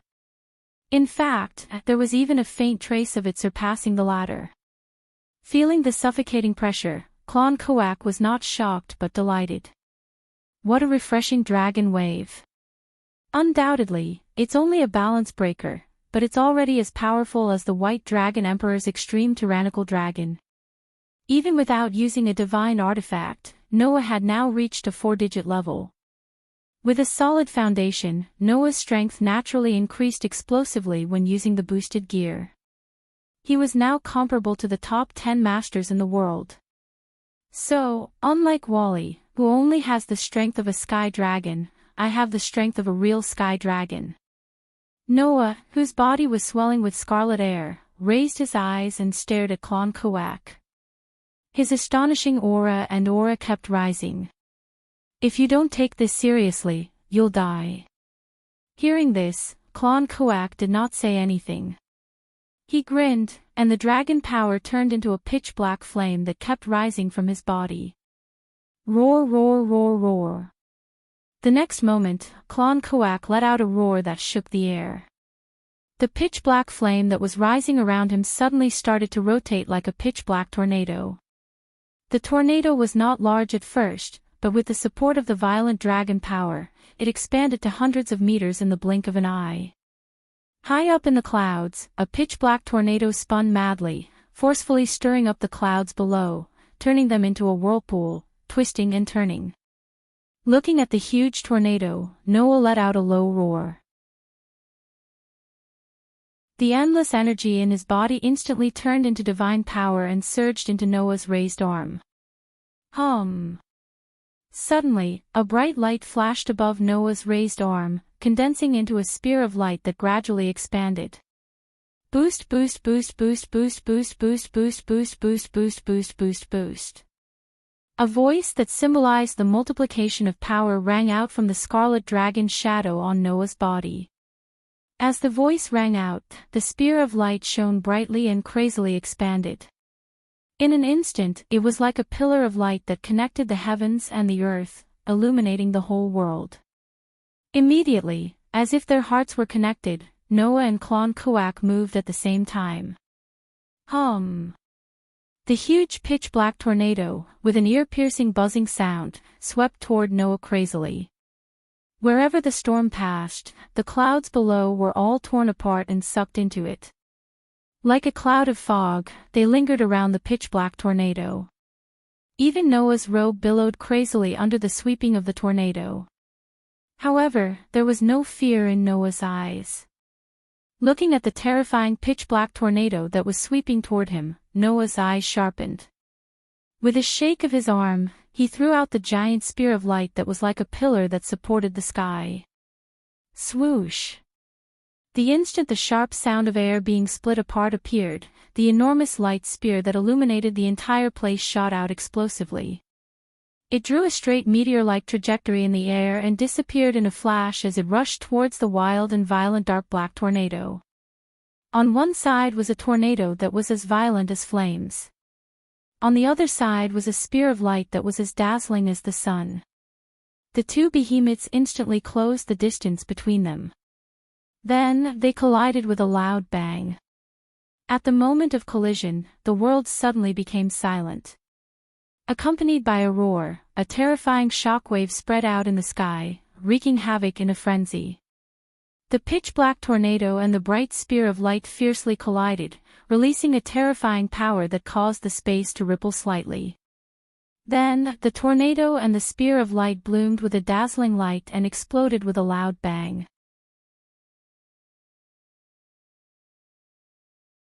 Chapter 1948. Boom! When an earth-shattering roar resounded in the sky, it was as if a star had exploded.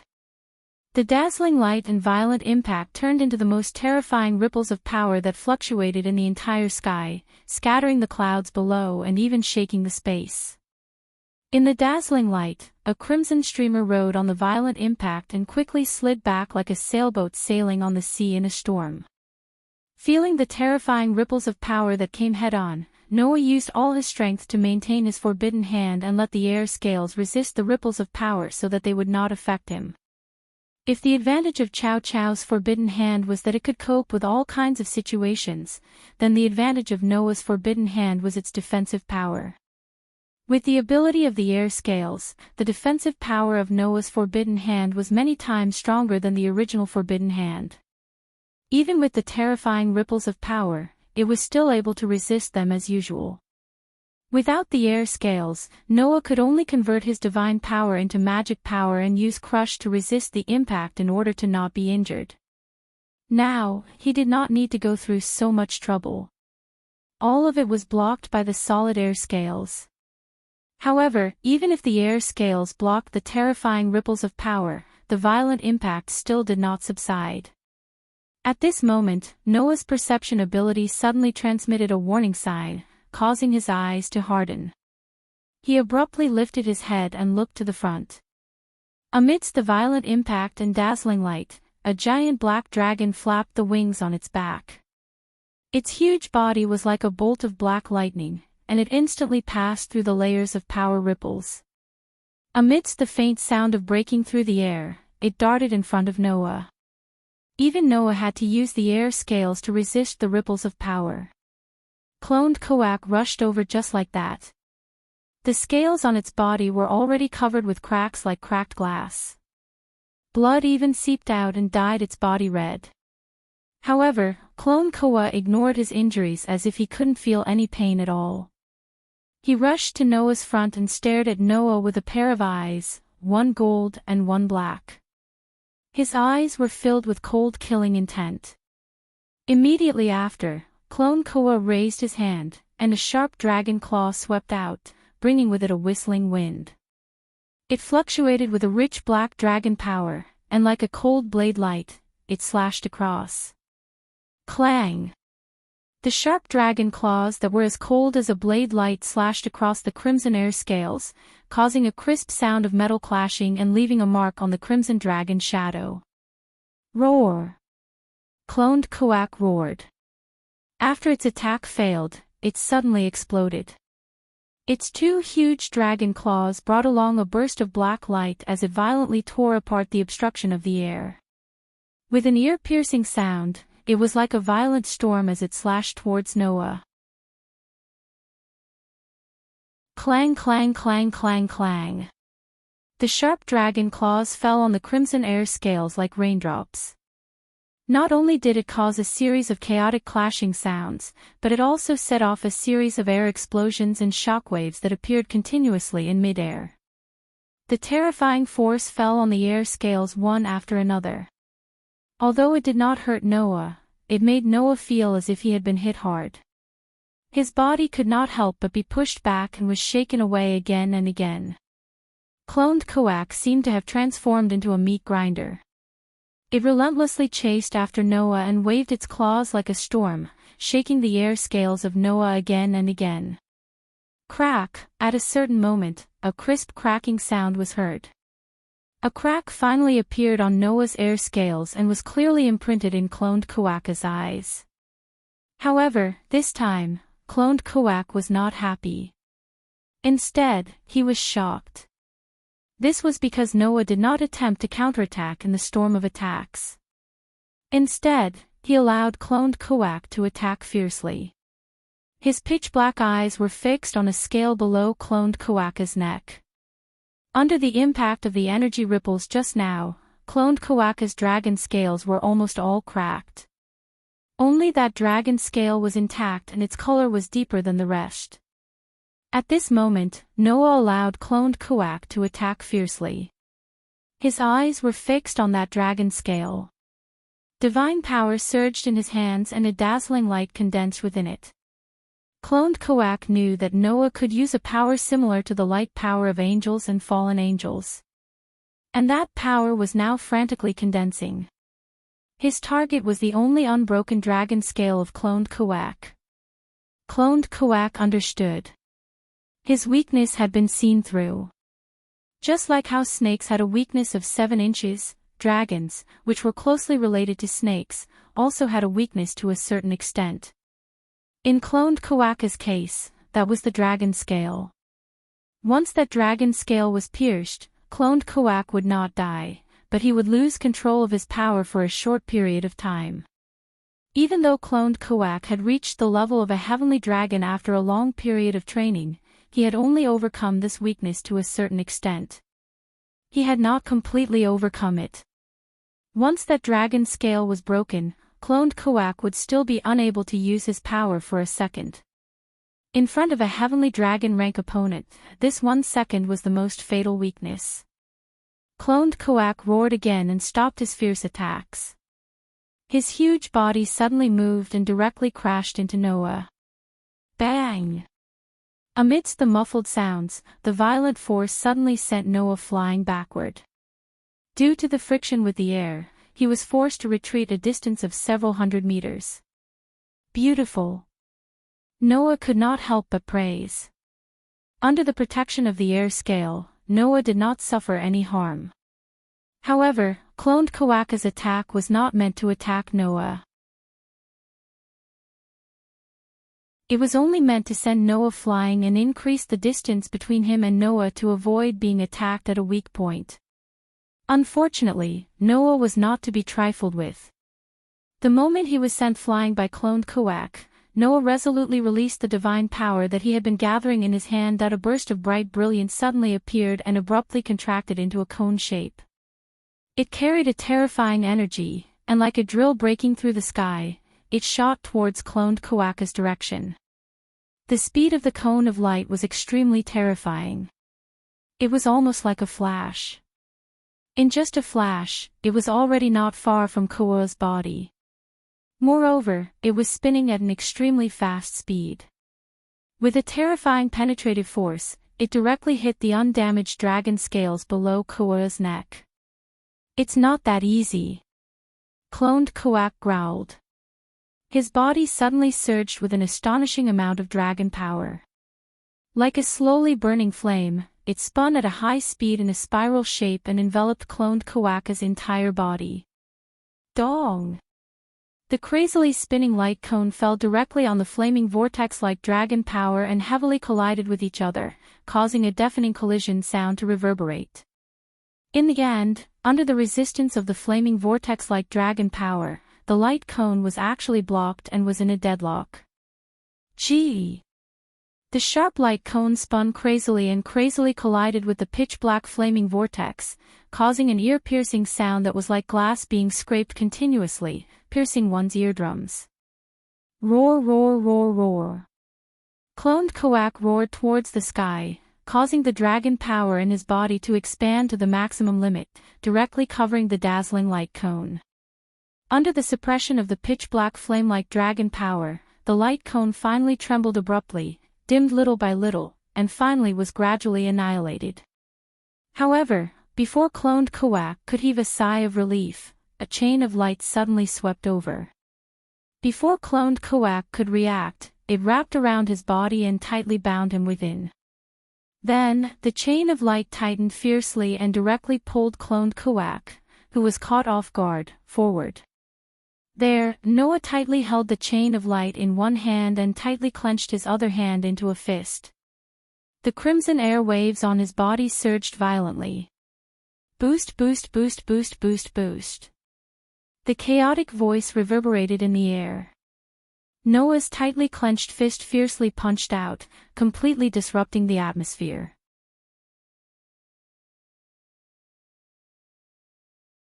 Chapter 1949. Bang! Accompanied by a heavy thunder-like muffled sound, a huge black dragon in the sky immediately turned into a falling meteor. Like a meteor, it streaked across the sky and directly hit the ground. Dong! The moment the giant black dragon smashed into the ground, the entire ground seemed to be shaken. It trembled a few times, raising a thick cloud of dust and setting off a powerful gale. It swept across like a typhoon, instantly covering an area of thousands of meters. As for the spot where the collision occurred, the ground directly caved in, as if it had really been hit by a meteorite. It suddenly collapsed, stirring up pieces of rubble, causing a huge crater to appear on the ground. This huge commotion even alarmed the demons in the nearby cities, and they were all in an uproar. The underworld would not cause earthquakes or natural disasters. After all, after reaching the level of the highest demons, their own strength could already be considered natural disasters. Therefore, this huge commotion immediately attracted the attention of all the alarmed evil demons. Most likely, there were two rather terrifying powerhouses fighting nearby, which was why the commotion was so intense. Therefore, in each city, the demons began to consider whether or not to contact the enforcers.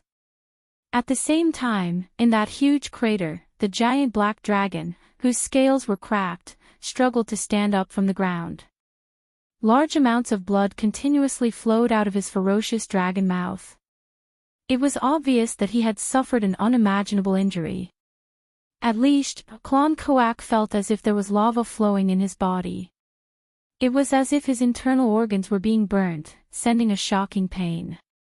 That intense pain made Klon Koak's head feel as if it was being scalded. He became muddled and couldn't stop coughing out mouthfuls of blood. How? How could this be? Klon Koak muttered to himself in disbelief as he coughed out blood. Just one punch and I'm injured to this extent. Although Klon Koak's scales weren't as tough as Glendale's, it wasn't something that could be broken by just anyone.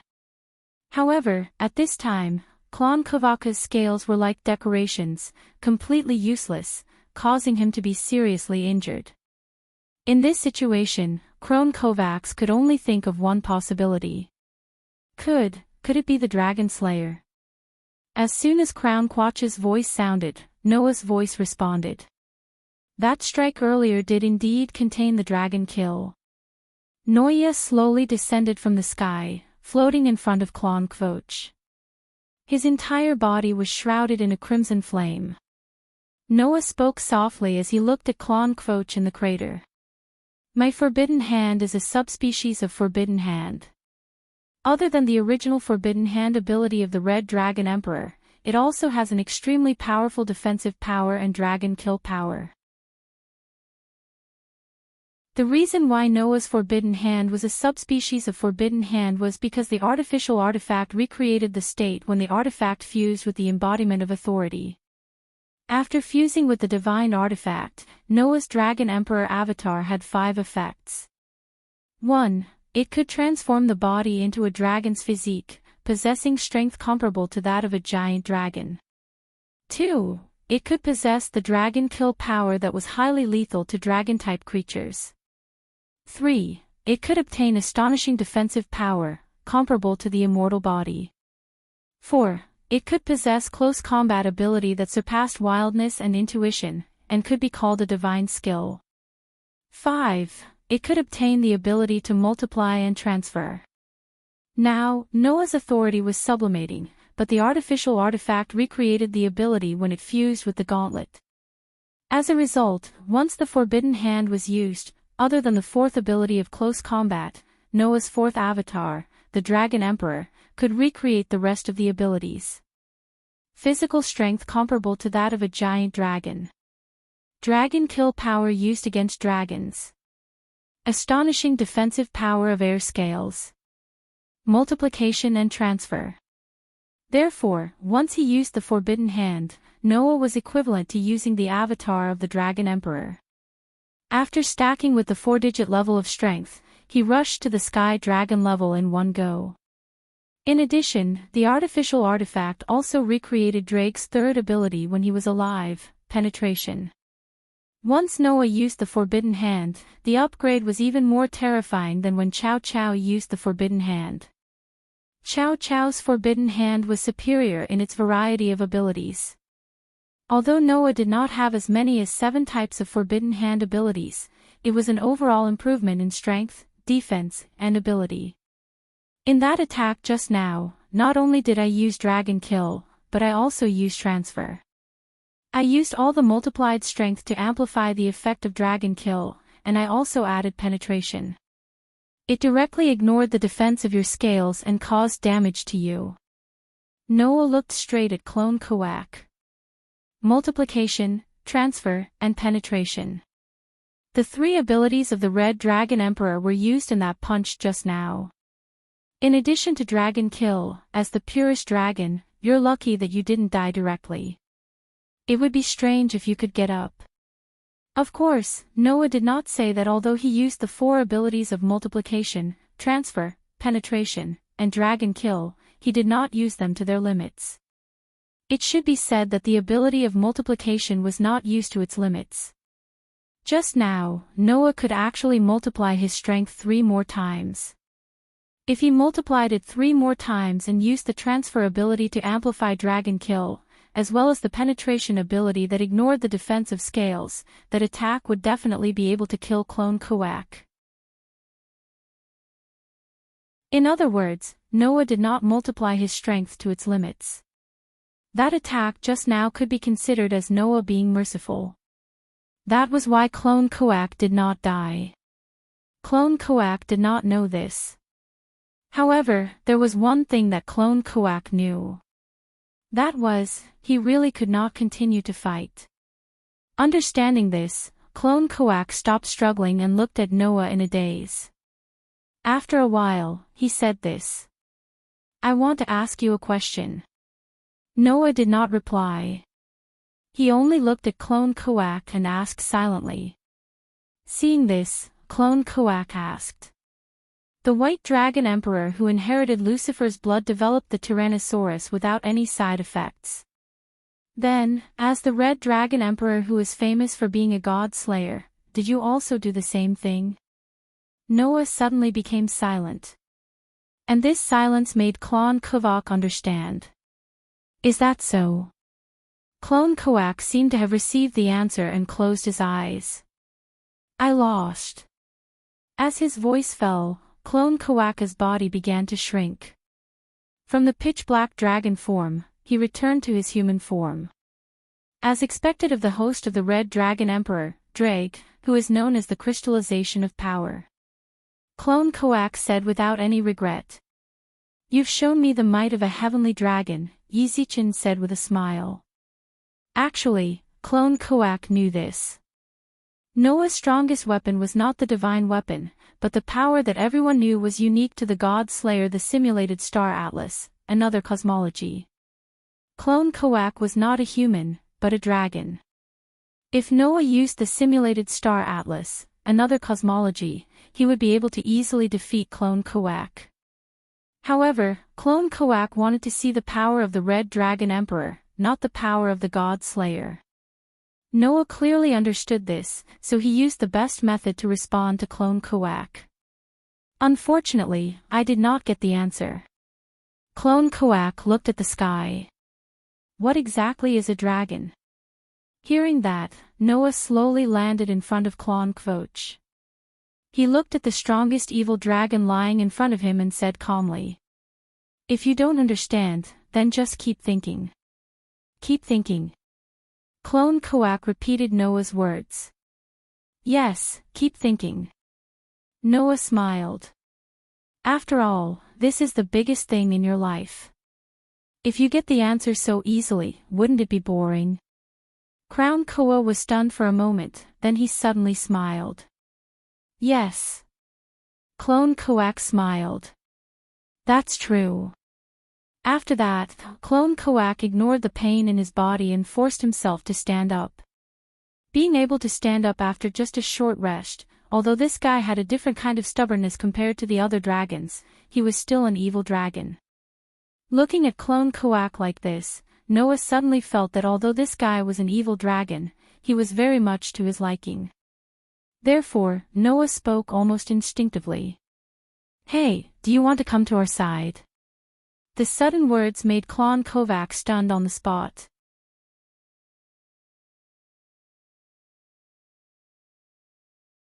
Chapter 1950. On this day, the sky was clear and there wasn't even a cloud in the sky. It could be said that the weather was very good. On the boundless ocean, waves were stacked on top of each other. Although it wasn't turbulent, it set off waves that made people feel relaxed and happy. Seagulls were crying in the air. Waves were surging in the ocean. Coupled with the cloudless weather and the beautiful scenery of the sea and sky, if possible, many people would want to drive a cruise ship and have a vacation under such beautiful scenery, right?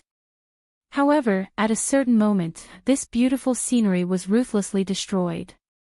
Clank! A huge magic array suddenly flashed on the surface of the sea, blooming with dazzling light. It was a teleportation magic array. Moreover, it was a large-scale teleportation magic array. In the unique light of the teleportation magic array, a black tide emerged. No. That wasn't a black tide. It was a beast tide formed by pitch-black dragons.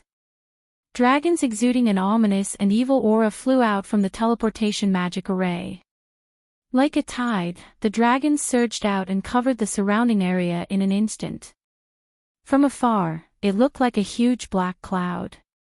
And in front of the black clouds, there were dragons that were completely different from the rest of the dragons. However, there were two people in front of the dragons that were clearly different from the rest of the dragons. Two men with silver hair that shone in the sun. "We're here." Euclid looked around and said faintly. "Lord Lesavim, we've arrived at the human world." "Not bad, not bad." Lesavim showed a very unpleasant smile. "After the work is over, I'll apply for a reward for your hard work. Unfortunately, I don't get paid for my work." Euclid said expressionlessly. "Lord Lesavim, you don't have to worry." Lesavim didn't realize that he was talking nonsense and said very casually. "That's a pity." While Lesavim was wrangling, Glendale spoke up impatiently. "Cut the crap. Hurry up and attack. I can't wait to fight with the powerful guys." That's right, that's right." Nidhogg also shouted. "I can't wait to eat good food too."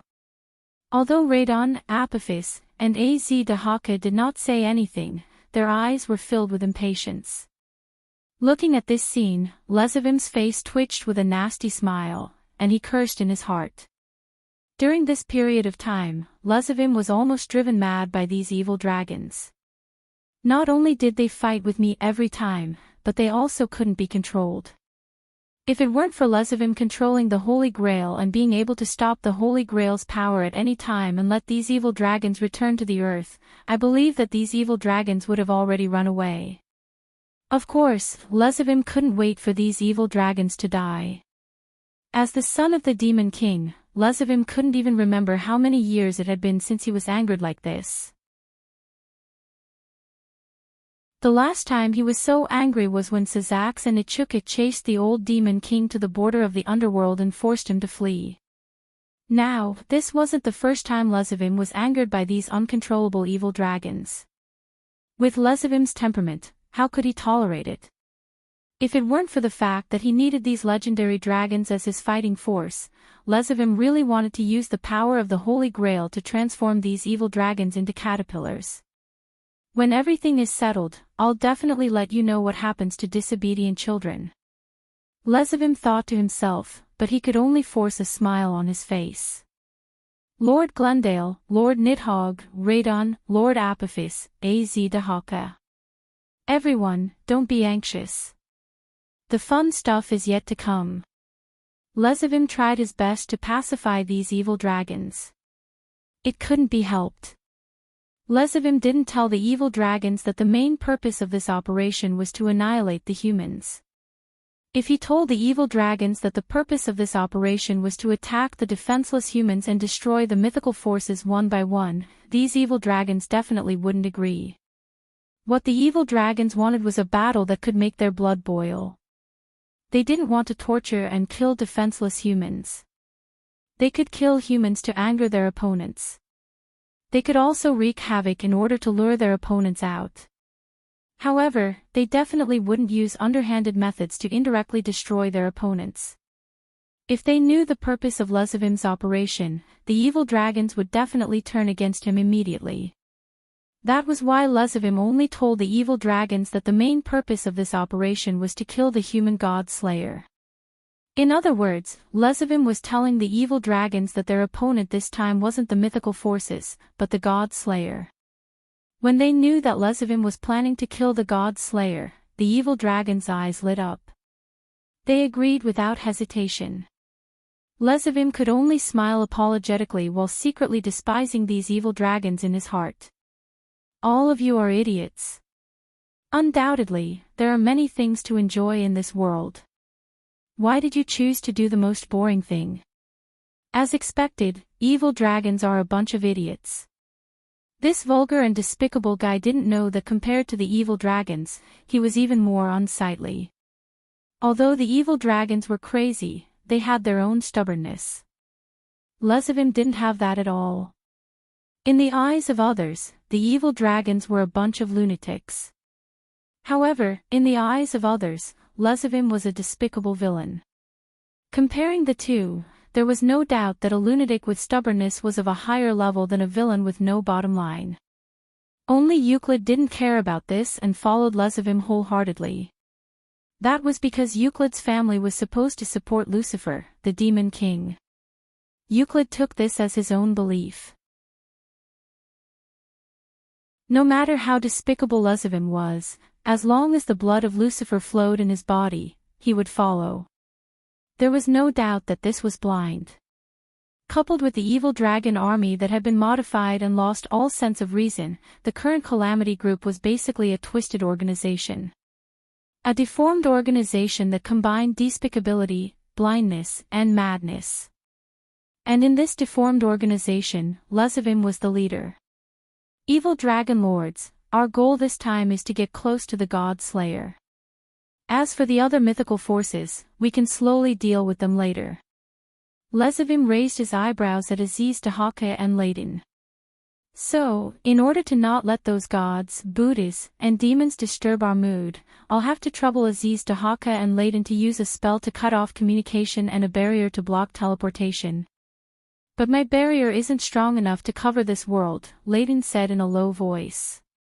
Your Highness, is there any way for my barrier to cover the entire world? Don't worry, Lezivim said proudly.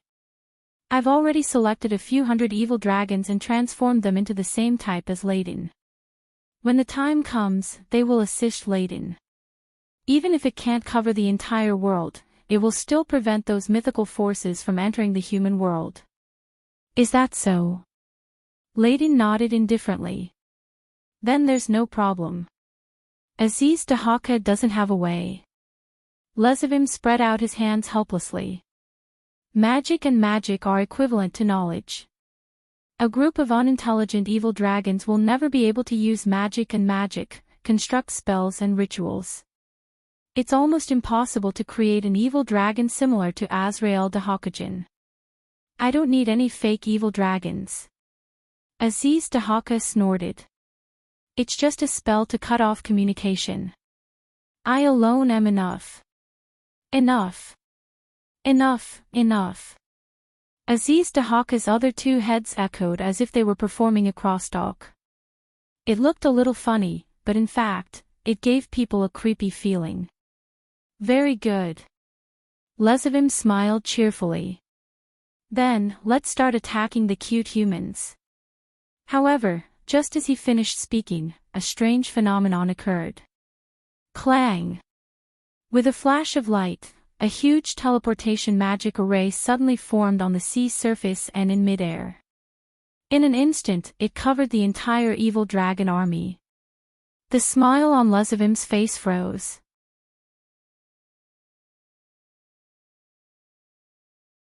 Chapter 1951. Clang! Under the dazzling light, teleportation magic circles appeared one after another in front of Lezivim, Euclid, and the rest of the evil dragons. They filled every single space around them. Immediately after, countless people started pouring out from the teleportation magic circles. Among the people, there were angels, demons, fallen angels, and all kinds of Shura gods and Buddhas. Even vampires were among them. In other words, almost all the alien races that were different from humans were here. Whoa! Lezivim was shocked. How can this be? Euclid was stunned as well. Even the legendary evil dragons were completely stunned. They did not understand why the people from the various mythical organizations would appear here. How is it? Lyran. Arthashel stepped forward, and the 12 black wings on his back spread out. His gaze was like an arrow that shot towards Lezivim. Do you like the surprise we gave you? As soon as Arthashel finished speaking, the Shura gods and Buddhas from the various mythical organizations that surrounded the entire evil dragon army started emitting terrifying auras. Roar, roar, roar. Perhaps because they felt threatened, the evil dragons in the evil dragon army started roaring violently as if they were trying to intimidate. The deafening dragon roars resounded throughout the sky above the ocean, and a dangerous atmosphere started spreading in the surroundings. The legendary evil dragons who had regained their senses looked at the Asura gods and Buddhas of the various mythical organizations surrounding them and started laughing. Ha ha ha ha. So many powerful guys are here. That's great. Glendale, with so much delicious food, I can finally have a full meal today. Nidhogg, I didn't expect to be defeated here. Radon, isn't this interesting? Azzy Dahaka, interesting. Apophis, for these legendary evil dragons who were eager to fight, this situation did not scare them. Instead, they became excited. Roar, roar, roar. The mass-produced evil dragons also seemed to have been affected by their original form. Their roars became even more violent, and the murderous intent in their eyes almost reached its peak. The dragon wings on their backs flapped as they became restless. Unfortunately, Lezoim wasn't in such a good mood. Don't move. Both of you are passive. Lezoim roared, glaring angrily at Asashurs. Damn it. Why are you guys here? Is there a need to ask this question? Asashel mocked. Of course it's because your little trick has been seen through, Lylin. As expected, it's just as Noah said. You're just a mediocre character. You don't deserve the title of Son of the Demon King. Lezoim clenched his fists, his face full of anger. He was shocked because his actions and thoughts had been completely seen through. He was angry because of Asashel's sarcastic and contemptuous words. At this moment, a crimson figure and a resplendent figure appeared at the same time beside Asashel. Looking at the two people, Lezoim opened his eyes wide. Sazax. Michael. Long time no see, Lezoim. Sazax looked at Lezoim condescendingly with an unusually calm expression. I never thought that we would meet again in such a manner. You must pay for what you've done. Michael's face was completely indifferent, and his eyes were full of coldness as he looked at Lezoim. The debt between the heavens and the underworld shall be settled once and for all. Settled. Do you think you can defeat me like this? Let me tell you. Dream on. Lezoim was so angry that he laughed. Indeed, I didn't expect you to see through my actions, but so what? I have the evil dragon army that can challenge all the mythical factions. Plus, with the Holy Grail's transformation, you can't stop me. It's not up to you whether we can stop you or not. Asashel condensed a spear of light in his hand and pointed it at Lezoim. Don't even think about leaving here today. Just as Asashel finished speaking, Sazax and Michael ordered at the same time. Go! In the overwhelming crowd that surrounded the evil dragon army, terrifying auras exploded one after another. Oh! Demons, angels, fallen angels, vampires, Shura gods, and Buddhas burst out with shocking roars, carrying an aura that humans could not possess as they rushed out like a storm. Almost at the same time, Lezoim gave the same order. Kill. It was a simple word, but it made the evil dragons behind him go berserk. Roar, roar, roar, roar. The densely packed evil dragon army roared together, shaking the air. The evil and ominous aura on their bodies skyrocketed, and with an incomprehensible madness, they charged forward without showing any signs of weakness. On one side was the mythical faction formed by various mythical factions. On the other side was the evil dragon faction formed by densely packed evil dragons. The creatures from the two factions were like two monstrous waves that crashed into each other. Kaboom! For a moment, the entire world rumbled, causing the ocean below to fluctuate violently. On the other hand, the people from the Myth faction and the Evil Dragon faction engaged in the most intense battle, turning the entire area into a battlefield.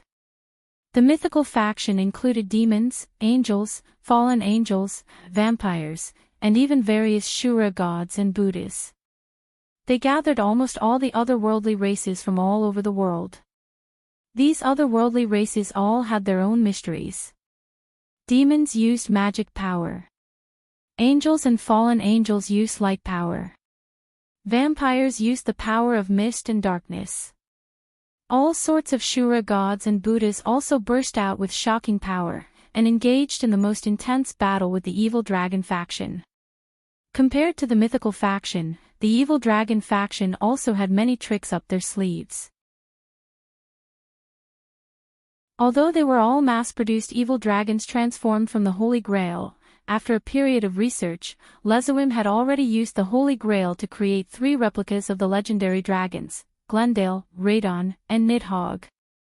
Although these replicas were not as powerful as the original and had the power of a Dragon King, Demon King, their own performance and abilities were definitely comparable to superior demons, and were even stronger than the younger generation like Lyeth and Canna. As a result, the evil dragon faction actually managed to hold off the myth faction for a while. Both sides fought back and forth, causing waves of blood, severed limbs, and even corpses to fall from the sky and sink into the sea. The sea was gradually dyed red. The bloody stench that even normal people could smell made the blood of the legendary level evil dragons boil. Good. Good. Let's fight. Let's fight. Glendale. Even if they're corpses, they're not fresh, but they're all my food, my food. Nidhogg. How many years has it been since I was this excited? Radon. Aren't you quite capable? Asked Dahaka. It's been a long time since I've seen you, and I can't wait. Apophis, the evil dragon's heartless words almost infuriated Lezawim. Why are they still making sarcastic remarks at a time like this? Bastards! Lezawim's eyes turned red. If that's the case, I'll play with you until the end. However, Lezawim's words attracted a few voices. It will be dangerous if you guys are allowed to cause trouble on the battlefield. Therefore, you should go find your opponents. Following that sentence, 4 figures appeared around Lezawim, Euclid, and the legendary level evil dragons. Syzax. Echuka. Seraphil. Pholubium. They were the 4 demon kings. Without giving Lezawim and the others any time to react, the 4 demon kings unleashed their mana. Boom! In the next moment, a magic circle suddenly appeared under Lezawim and the others, releasing a blinding light. Lezawim, Euclid, and the other legendary evil dragons were all shocked. They were shrouded by the blinding light and gradually disappeared on the spot. Only the dense evil dragon army was left, madly attacking the mythical factions.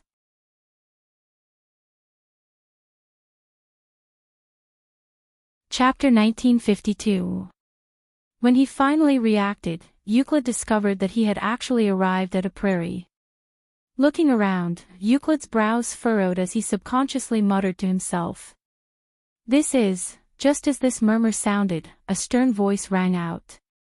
This is one of the 5 alternate dimensions jointly constructed by various mythical organizations. When this voice entered Euclid's ears, his calm expression instantly changed. Because, to Euclid, although he had not heard this voice for a long time, it was very familiar. It was so familiar that it penetrated his soul. Hearing this voice, Euclid's lips trembled uncontrollably. He slowly turned his head and looked at the source of the voice. There was a tall woman with silver hair that was almost identical to Euclid's, braided into 3 tails. She was also wearing a knight's battle armor. Looking at the tall woman, Euclid's eyes trembled violently. He believed that as long as she was an evil demon, he would definitely recognize her. Gilifia Lucifergus. One of the most powerful female evil demons in the underworld. A member of Lucifer's family. The current evil king Lucifer's wife. The existence known as the most powerful queen. Every title made it impossible for evil demons not to recognize this tall woman. Now, this tall woman did not follow her master, the current Lucifer Syzax, to fight against the evil dragon army. Instead, she stayed in this alternate dimension, waiting for Euclid's arrival. Looking at Euclid's trembling eyes, Gilifia's stern and serious face revealed a complicated and sorrowful expression. Euclid, you're still alive. Hearing this, Euclid subconsciously opened his mouth. Sister, that's right. Sister. Gulifia was Euclid's sister. Blood-related sister. When I heard from Lord Noah, I didn't really believe it. After all, back then, it was indeed unknown whether you were alive or dead. Even I thought you had died. The complicated and sorrowful expression on Gulifia's face became even more intense. Who would have thought that not only did you survive, you even joined the group of disasters and became a terrorist, aiding the tyrant. Back then, the old Demon King faction fought with the current Demon King faction. In the end, the current Demon King faction won. Syzax, Achuka, Seraphil, and Philibium became the new Demon Kings. The stubborn old Demon King faction was driven to the edge of the underworld. As a member of the old Demon King's faction, Gulifia fell in love with Syzax on the battlefield. In the end, she wasn't banished to the edge of the underworld, but instead became Syzax's consort and the new Demon King's wife. As for Gulifia's younger brother, Euclid, no one knew whether he was dead or alive after the war, and his whereabouts were unknown. As time passed, even Gulifia believed that her little brother was dead. However, if a third party were to look at them now, they would notice that Gulifia and Euclid did indeed look alike. Whether it was that head of silver hair or that face, it was very similar. There was no doubt that these two were brother and sister. It was because of this that Noah felt that he had seen Euclid somewhere before. It was only when he saw Gulifia again that Noah confirmed this. In addition, when they first met, Euclid had also introduced himself in the same way. I am Euclid Lucifergus. Lucifergus. The demon clan that once supported the old demon king Lucifergus was also Gulifia's family. Euclid and Gulifia shared the same surname and looked very similar. How could this not arouse Noah's suspicion? Later on, Noah also mentioned Euclid's existence in front of Syzax and Gulifia, causing Syzax's expression to change. Gulifia, on the other hand, was at a loss for what to do. Thus, this meeting took place. Answer me, Euclid. Gulifia's expression became very tense. Why did you join the group of disasters? Why? Euclid's expression returned to normal, and he laughed mockingly. Sister, do you really not know why I joined the group of disasters? Because of Lucifergus. Gulifia stared at Euclid. Because you are a descendant of the family that must support the demon king Lucifergus. Perhaps that's part of the reason. Euclid smiled non-committally. But since you can abandon the name of Lucifergus and live your life, I have the right to live the life I want, right? Is that so? Gulifia closed her eyes. Becoming a terrorist and bringing disaster to the world. Is that the life you want? Euclid looked at Gulifia and said, the life I want is one that is compatible with the life of a demon. Lord Lezavim has everything about the demon that I seek. That's why I follow him. I understand. Gulifia opened her eyes, and fiery magic slowly rose from her body. Since that's the case, I will also treat you as a true sinner and take you down. You're still as strict as before. No matter what I do wrong, you won't show favoritism. But that's how you should be, sister. Euclid's eyes glowed with a heat that had never been there before, and his body surged with mana that did not lose out to Gulifia at all. However, if you want to teach me a lesson, it won't be as easy as before. Sister, I'm also a demon with the same blood as you. Since you can become a demon king, I can naturally do the same.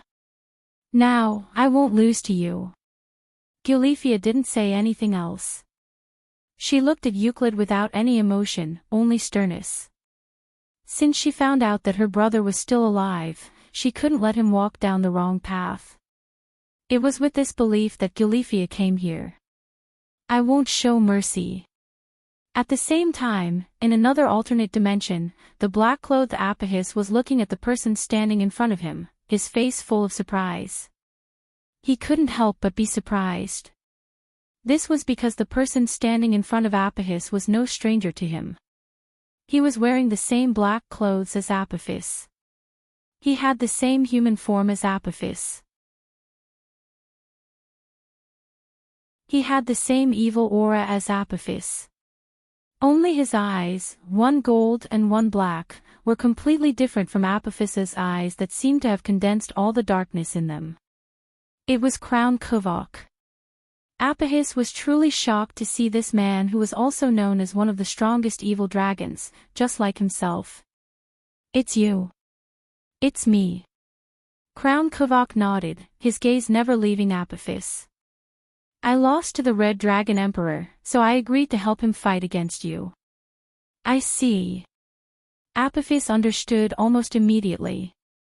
"You sent us, who are the main forces, to different spaces, and used forces of equal strength to defeat us one by one, or at least delay us. The rest of the forces will be gathered together to deal with the evil dragon army. You'll also be able to separate Lesavim who has the Holy Grail from us and prevent us from reviving. Is this your plan?" "I don't know," Crown Kuvok said straightforwardly. "I'm just following the Red Dragon Emperor's orders and waiting for my opponent here." "Oh." Apophis smiled. "So you're saying that you want to fight me?" "That's right." Crown Kuvok smiled. "Are you afraid?" "Afraid?" Apophis smiled even more happily. "It would be great if evil dragons knew what fear is." The gazes of the two most powerful evil dragons met in midair, and intense sparks were ignited. In the next instant, a similarly dense pitch-black draconic force erupted from Apophis and Kuvaka's bodies. Roar, roar, roar, roar. Two dragon roars rang out, and two giant dragons with the same black luster appeared in this space. The only difference was their appearance. Crown Kuvok was a typical Western giant dragon. Apophis, on the other hand, was in the form of a dragon snake like an Eastern dragon. Roar, roar, roar, roar, roar. The two completely different evil dragons with the same powerful aura roared at the sky, and the sound waves shook the air. Then, the two sides suddenly moved and collided violently.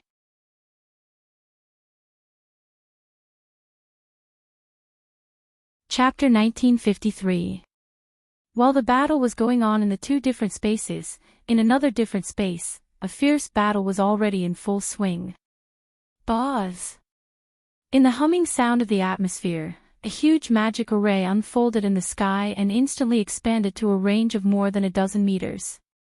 In the huge magic array, bolts of lightning formed by magic power fell like raindrops, directly shrouding the ground.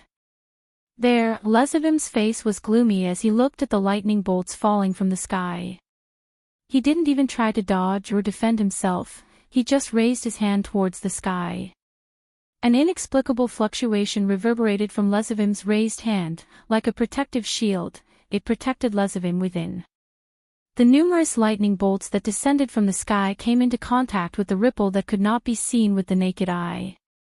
Immediately, they slowly disappeared into the air, not leaving behind even the slightest trace. Lesavim's face didn't look any better after easily dissolving the surging magic power attack. He was still extremely gloomy. Lesavim raised his eyes and looked at the sky.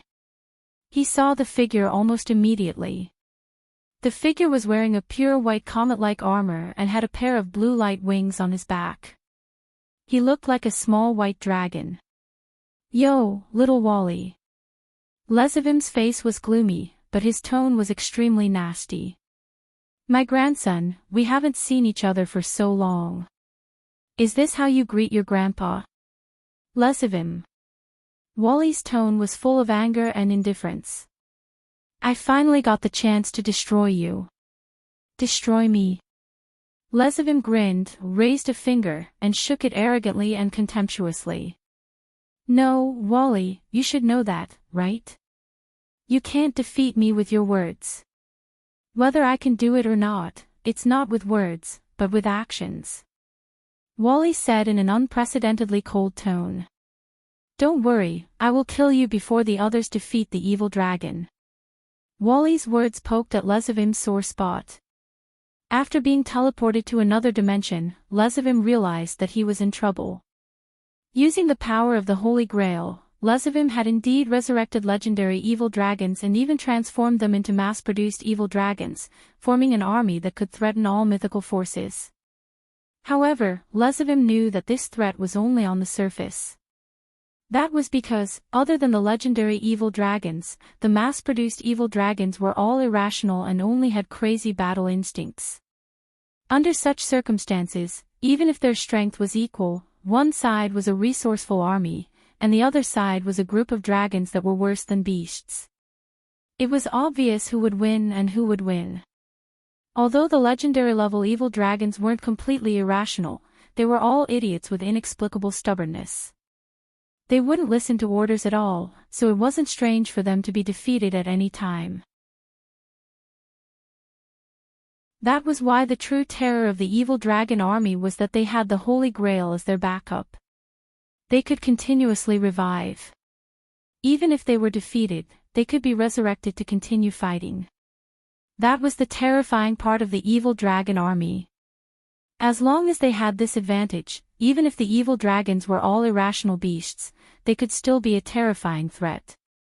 However, what Lezivim understood was also understood by others. For this, the allied forces of various mythical forces had already planned. Even if they couldn't take the Holy Grail away, they had to teleport Lezivim and Euclid, who might be in possession of the Holy Grail, into another dimension to isolate them and eliminate the threat of the Holy Grail. As for the evil dragons, those dangerous and crazy fellows, if they were left on the battlefield, the possibility of accidents happening was too high. It should be known that when the demons, angels, and fallen angels were fighting, it was the two heavenly dragons that caused havoc on the battlefield. In the end, the three forces had to stop the war and deal with the two heavenly dragons first. Currently, in the evil dragon camp, Glendale, Radon, and Nidhogg were all Dragon King level existences. Apophis and Az Dahaka were only second to the heavenly dragons. In addition, the evil dragons were dangerous and uncontrollable. If they were left on the battlefield and caused trouble, there was no telling what would happen. Therefore, the various mythical forces had already decided to lock Lezivim, Euclid, and the legendary evil dragons into another dimension. Then, they would select the elites to deal with them one by one. At the very least, they had to stall for time. Then, the various mythical forces would gather their forces and annihilate the evil dragon army without any support. Just like what Apophis said, this was the plan of the allied forces of the mythical forces. Using the 5 dimensions to separate all of you and destroy you one by one. This is our battle plan. Wally looked down at Lezivim. And you are my prey. Prey. Lezivim was furious. You actually think of me as your prey. That's right. You can't even be considered an opponent. No, it should be said that you are not qualified to be an opponent for me to enjoy fighting. You are just a prey that I want to kill. Wally said coldly. Lezivim, you don't deserve to be called the son of the Demon King, and you don't deserve to have the name of Lucifer. You are just a vulgar and despicable person. I will kill you and live on with the glory of Lucifer. Glory my ass. Lezivim snorted, but his tone was also filled with rage. My cute grandson, let me remind you of the consequences of going against your grandfather. With that, 12 demonic wings suddenly spread out behind Lezivim's back. His body also surged with magic power. The strength of his magic power easily surpassed that of Wally, who was in a forbidden state. And it was far more than that. That was not strange. Wally in his forbidden state was at most at the Demon King level. In terms of Box Ting's level, he was at the top of the 5 digits. Although Lezivim was much weaker than Sazax and Ichuka, he was still a surpasser who was famous for being an alien existence that transcended races. His strength had long surpassed the Demon King level, exceeding the top of the 5 digits, and reaching the bottom of the 4 digits. In terms of strength alone, the difference between the bottom of the 4 digits and the top of the 5 digits was 5 times. In other words, in terms of strength alone, Lezavim was at least 5 times stronger than Wally. It was natural for him to far surpass Wally in his forbidden state. Not to mention, Lezavim had the ability to nullify artifacts. Coupled with this ability, the gap between Wally and Lezavim was too terrifying. There was no way to win. In response, Wally just chanted in a ruthless tone. I awaken, let the absolute law fall to the white dragon emperor of darkness, let the infinite destruction penetrate the dream of dawn, to the tyranny I, become the emperor of the immaculate dragon, lead thee to the pinnacle of the silver fantasy and the demonic path. A dazzling flash bloomed on Wally's body. Silver Juggernaut Overdrive. At this moment, Wally's aura suddenly skyrocketed to an astonishing level, instantly surpassing Lezavim's. Lezavim's eyes widened. When the dazzling light dimmed, Wally, who had transformed into the Juggernaut Overdrive, with silver armor and terrifying power fluctuations all over his body, appeared in Lezavim's eyes. Lezavim. Wally seemed to want to vent all the anger and resentment in his heart as he growled. You will become history here. Oh. They're fighting. They're fighting. They're fighting. In another alternate space, Az Dahaka, who had been teleported in, immediately used the projection spell as he watched the fierce battle between Wally and Lezavim. His tone was extremely happy. Being teleported into an alternate space might be troublesome for Lezavim, Euclid, and the other evil dragons, but for Az Dahaka, who had mastered thousands of spells and was astonishingly accomplished in magic, it was not worth mentioning at all. However, Az Dahaka did not deactivate the alternate space spell and use the teleportation spell to leave. Instead, he watched the show with relish. As a descendant of the demon king Lucifer, compared to that third-rate trash Lezavim, the White Dragon Emperor seems to be more to my taste. I really want to fight the White Dragon Emperor. I really want to fight Lucifer.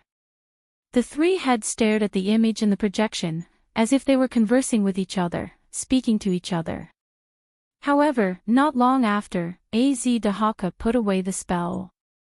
All three of his heads turned in one direction and laughed out loud. But compared to the White Dragon Emperor, I'd rather fight with you. I've really hit the jackpot, ha ha ha ha. While Az Dahaka was laughing, a figure slowly walked over. Looking at the laughing three-headed evil dragon, the figure of the ancient demon king who called himself the absolute evil gradually became clearer in his mind. Noah walked forward step by step as he watched the approaching three-headed evil dragon. A terrifying look flashed in his dark eyes. Let me see if you can be like the demon king I once saw, and show the courage to subdue the heavens and earth.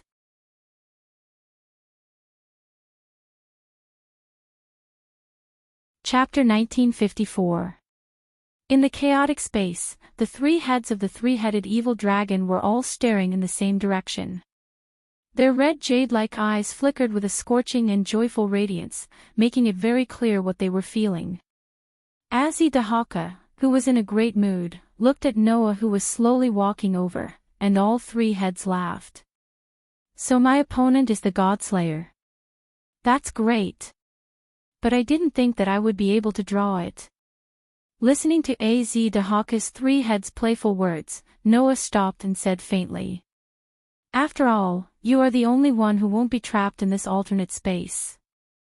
With your magical attainments, it would only take an instant for you to come up with a spell to escape from this alternate space. For this reason, I naturally had to prepare a foolproof opponent to deal with you. With that, Noah changed the topic. However, even without this factor, I still want to deal with you alone.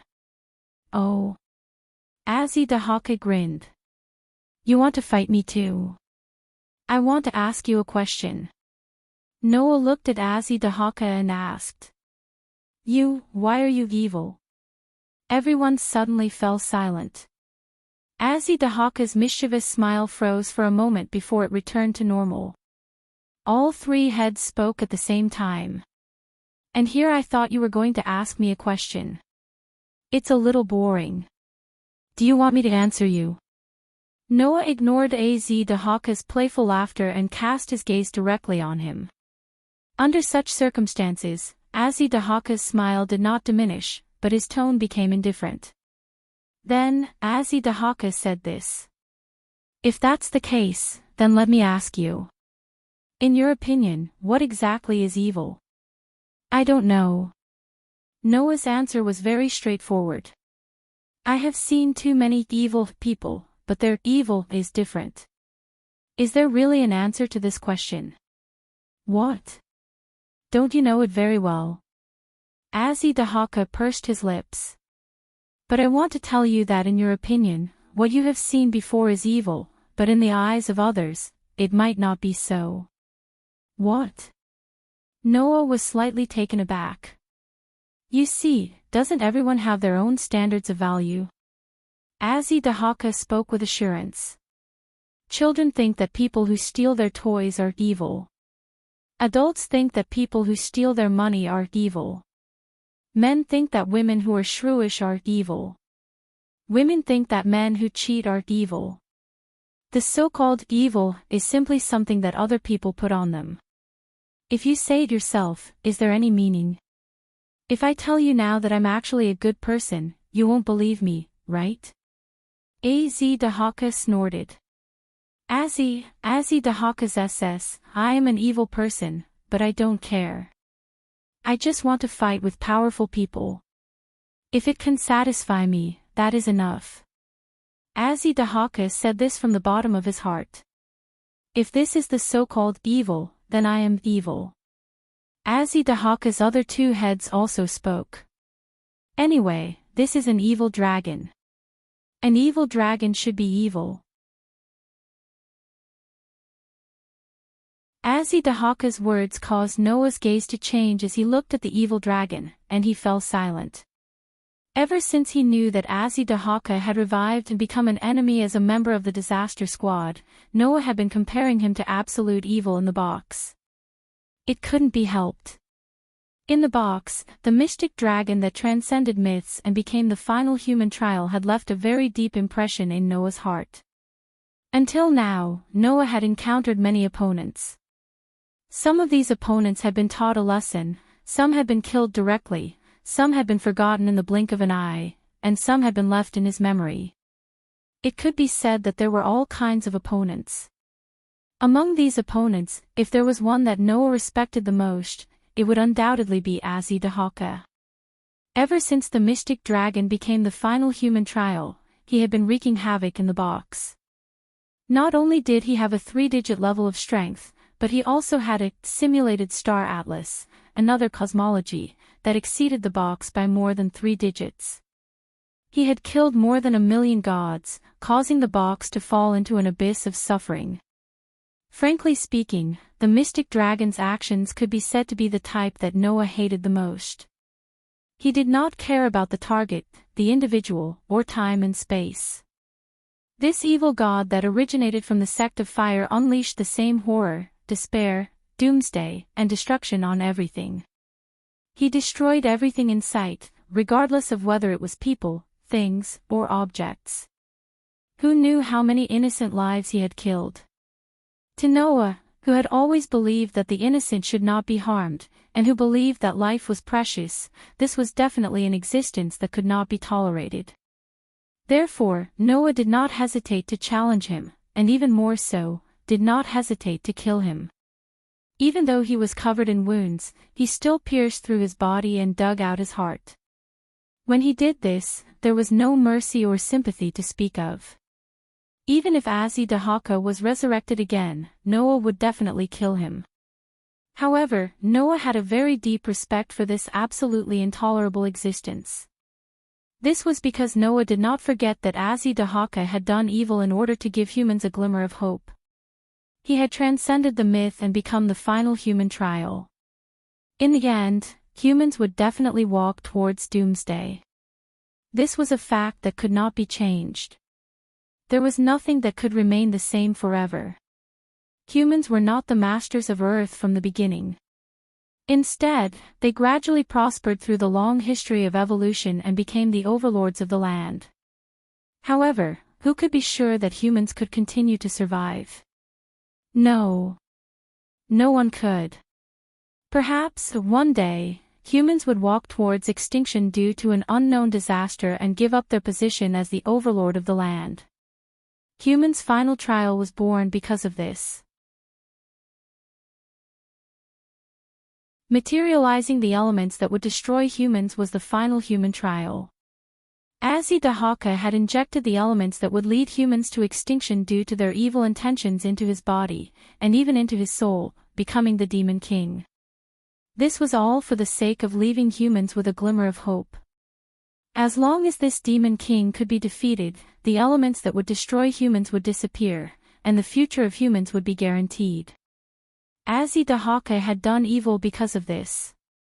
Therefore, Azidahaka would not compromise with humans. Only by doing his best to defeat him would humans have a glimmer of hope. Therefore, even if Azidahaka's actions were unforgivable and deserved death, it was believed that everyone who knew the reason would still have the purest respect for him.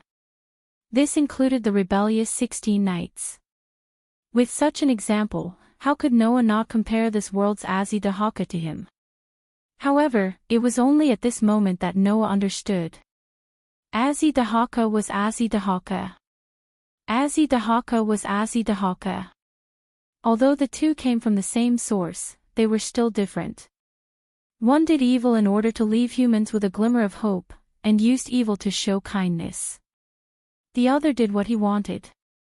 It was pure and simple, and was not hypocritical or pretentious. It knew its place and was not afraid of battle. The so-called evil was just something that others put on it. Although they were different, the evil in both of them was the type that others could not hate. It's just that Azidahaka. Noah looked up at the three-headed evil dragon. Your evil is really too small. That's right. Although he was not the type that others hated, compared to the Demon King that could conquer the world, the evil of this world's Azidahaka was still too small. Although your evil is stubborn, it doesn't have faith. Noah looked directly at the three-headed evil dragon. I've seen evil that even if all the gods and Buddhas descended from the heavens, they would still have to admire. It's a pity that my evil doesn't need others to acknowledge it. Azidahaka grinned. It doesn't matter if you want to deny it, hate it, or even despise it. I just want to fight with someone stronger. It doesn't matter who it is. As for whether it's good or evil, that's up to others to decide. If it's good, then it's good. If it's evil, then it's evil. It doesn't matter. It doesn't matter. The three heads of the evil dragon said in a playful tone. Thus, Noah also laughed. Since that's the case, let me see just how much evil you have.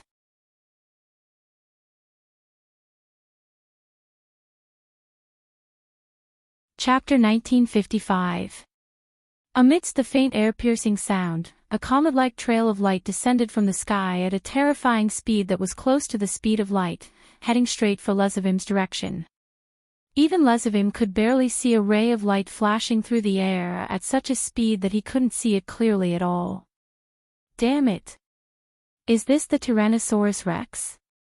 Lezavim cursed, but he didn't dare to be careless at all. The 12 wings on his back flapped fiercely, and his figure retreated like a bullet, flying directly into the air. Trying to escape. Varley's figure stopped at Lezavim's original position, and he raised his head and looked in Lezavim's direction. I won't let you escape. After saying that, Varley spread out his hands, and a surge of mana surged from his body and gathered on his hands. After using the extreme Tyrannosaurus Rex, Varley's power had skyrocketed to an extremely shocking level, and it didn't take much time to gather enough magic power to split mountains and seas. Therefore, almost at the instant when Lezavim retreated, a burst of lightning magic power erupted and turned into an endless barrage that swept across the space and enveloped Lezavim's direction. The barrage of lightning could be described as dense and dense. At least, Lezevim's vision was completely filled by the lightning bolts, and there was no room for other scenes to interfere at all. Moreover, each of the lightning bolts was at least a Demon King level attack. If he was hit by thousands of Demon King level attacks, even a surpasser like Lezevim would be severely injured. What the hell? Lezevim was really scared. Although he had long heard about how terrifying the Tyrannosaurus Rex form of the two heavenly dragons was, it was one thing to hear about it, and another to actually face it. What's more, Wally's Tyrannosaurus Rex was obviously different from Tyrannosaurus Rex. It didn't have that crazy ominous curse, but the power it displayed was still ridiculously strong. Furthermore, Tyrannosaurus was a power that could cause people to lose their rationality, but Wally didn't have to worry about that at all. Even when facing Lezevim, a blood relative with whom he had a deep hatred, he was still extremely calm. This made Lezevim's sense of crisis almost explode. But Lezevim sneered. No matter how powerful it is, as long as it's the power of a divine artifact, it's useless against me. As soon as he finished speaking, Lezevim also stopped in his tracks. He raised both of his hands high and gathered a shocking amount of magic power in his hands. Although the mana wasn't as powerful as Wally's with the Tyrannosaurus Rex, it still stirred up the atmosphere and gradually gathered into a mana bullet with a diameter of 2 meters. Then, Lezevim didn't fire the magic bullet in his hand, but instead allowed the storm of lightning magic to fall on his body. Whing! Accompanied by a trembling sound, the rain-like bolts of lightning that fell on Lezevim didn't cause any aftershocks, nor did they cause any damage. Like phantoms, they disappeared without a trace the moment they touched Lezevim. Thousands of Demon King-level attacks all disappeared just like that. Come on! Wally-chan! Lezevim shouted. Let Grandpa reward you with a big one. Lezevim's whole body fluctuated with dense mana as he shouted. A huge mana bullet with a diameter of more than 10 meters had already gathered in his hands that were raised high. Just the shining light on it caused ripples of power to appear in the surroundings. In the next second, the huge mana bullet fell from the sky and violently shot down like a falling meteorite. It rubbed against the air and set off waves of violent wind. In the sharp sound of the explosion, it directly fell in Wally's direction. That momentum, even if a Demon King saw it, he would be scared to the point of breaking out in cold sweat. Although it's decaying, at least this power is real. Wally looked at the huge mana bullet indifferently, but he didn't dodge. He directly raised his fist, gathered mana on it, and threw a lightning-fast punch at the falling mana bullet. Bang! The fist carrying terrifying power blasted the huge mana bullet that was more than 10 meters in diameter and several times larger than Wally's body without any suspense. However, Wally's expression suddenly froze. Because the mana bullet that was blasted apart didn't dissipate. Instead, it seemed to have disintegrated into countless mana bullets the size of a human head and surrounded Wally. You've been tricked. Lezevim laughed and suddenly clenched his hand that was facing Wally. All of a sudden, the countless head-sized magic power bullets turned into cannonballs, and without any warning, they shot towards Wally from all directions. Even if he used Tyrannosaurus, under such a comprehensive attack, Wally still couldn't escape. Therefore, the corners of Lezevim's mouth slowly curled up. He opened his eyes wide and was ready to enjoy the beautiful scene of his grandson's armor shattering, skin breaking, and blood dripping on the ground under the surging barrage of attacks. Unfortunately, Lezevim was destined to see that scene. Reflect. Such a voice suddenly sounded from the pieces of blue jade on Wally's silver armor. Immediately after, Wally's armor became crystal clear as if it had turned into glass. Under such circumstances, the mana bullets that landed on Wally's body were all reflected back as if they were all bounced off. They pierced through the air at a faster speed than before and violently shot toward Lezevim. What? Lezevim was taken aback. However, at this moment, the overwhelming man of bullets had already arrived in front of Lezavim. Lezavim didn't have time to react at all. Fortunately, Lezavim's artifact nullification ability was constantly in effect. Even if Lezavim himself didn't react, it would still take effect. Therefore, the moment the man of bullets violently shot over like cannonballs touched Lezavim, they were like stones thrown into the sea, creating ripples and disappearing into the air. Seeing this scene, Wally said bitterly, "Sure enough, even if the attack itself isn't my power, as long as it's reflected by the artifact's ability, it still won't work." Wally's voice finally woke Lezavim up. "What did you just do?" Lezavim looked at Wally with an ugly expression. "Isn't the White Dragon Emperor's ability halved and absorbed? What happened just now?" Hearing this, Wally was silent for a moment, then said faintly, "That's reflect." "Reflect?" Lezavim was stunned. Reflect. Without a doubt, that was the ability of the White Dragon Emperor, Arubian. It was different from halved and absorbed. After being sealed in the artifact, it completely disappeared and was never used again. After a conversation with Noah in the Kaipesh royal city, Wally began to immerse himself in unearthing the artifact's ability. He tried to unearth the third ability of Arubian like Noah. The result was gratifying. It didn't take long for Wally to succeed. Such a smooth success even made Wally a little uncomfortable. Regarding this matter, Asashel gave an explanation. Perhaps, the God of the Bible used the almost impossible condition of reconciliation between the two heavenly dragons as a shackle to seal the third ability of the two heavenly dragons when they were alive. If that was the case, then it could explain why Wally found the third ability so easily. Because, in the Kaipesh royal city, Drake and Arubian already showed signs of reconciliation. Therefore, Wally successfully unlocked the seal of the third ability and obtained the ability called Reflect. As the name implied, it was the ability to reflect the opponent's attack. Although it could only reflect energy attacks, it was still quite powerful. Unfortunately, the energy attack reflected by the artifact's ability is also counted as the power of the artifact. It can't be effective against the guy who has the artifact's ability to nullify it. Wally was a little unwilling and said in a low voice, "I'm sorry, Arubian.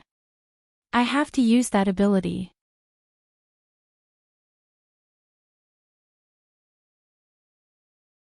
Chapter 1956.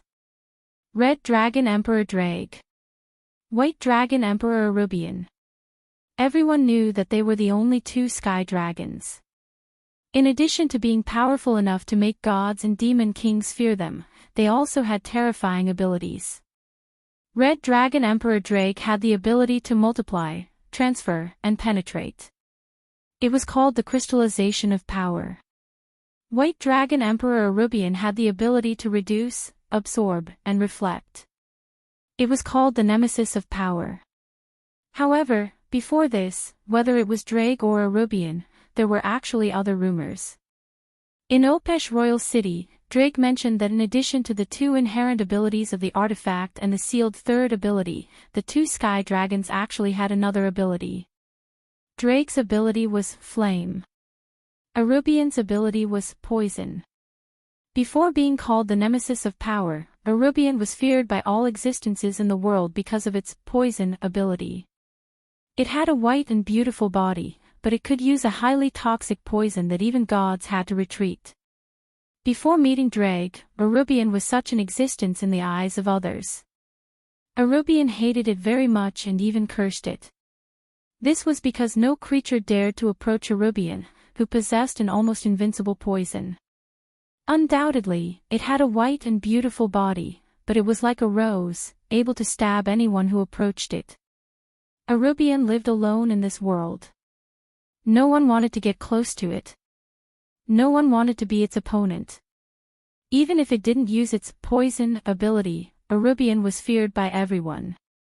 Arubian felt disgusted with itself from the bottom of its heart.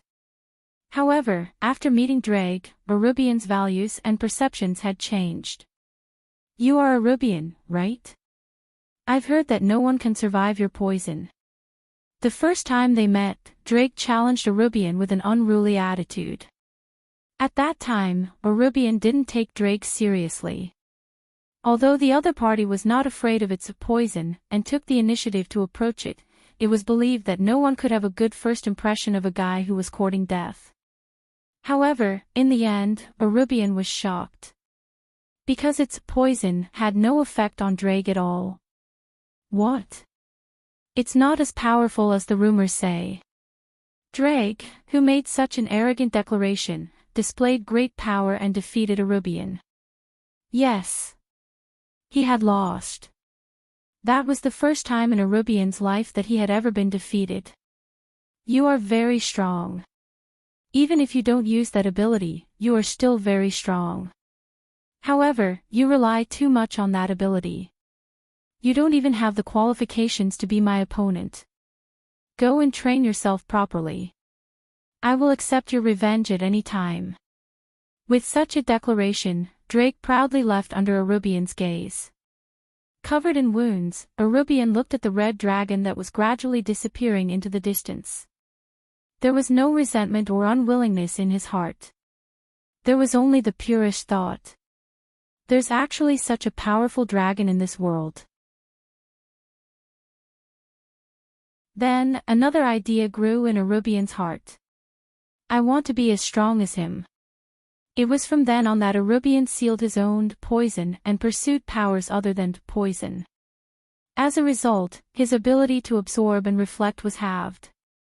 Arubian had successfully developed these brand new abilities during his years of battle with Drager. Gradually, he gained the title of being the nemesis of strength.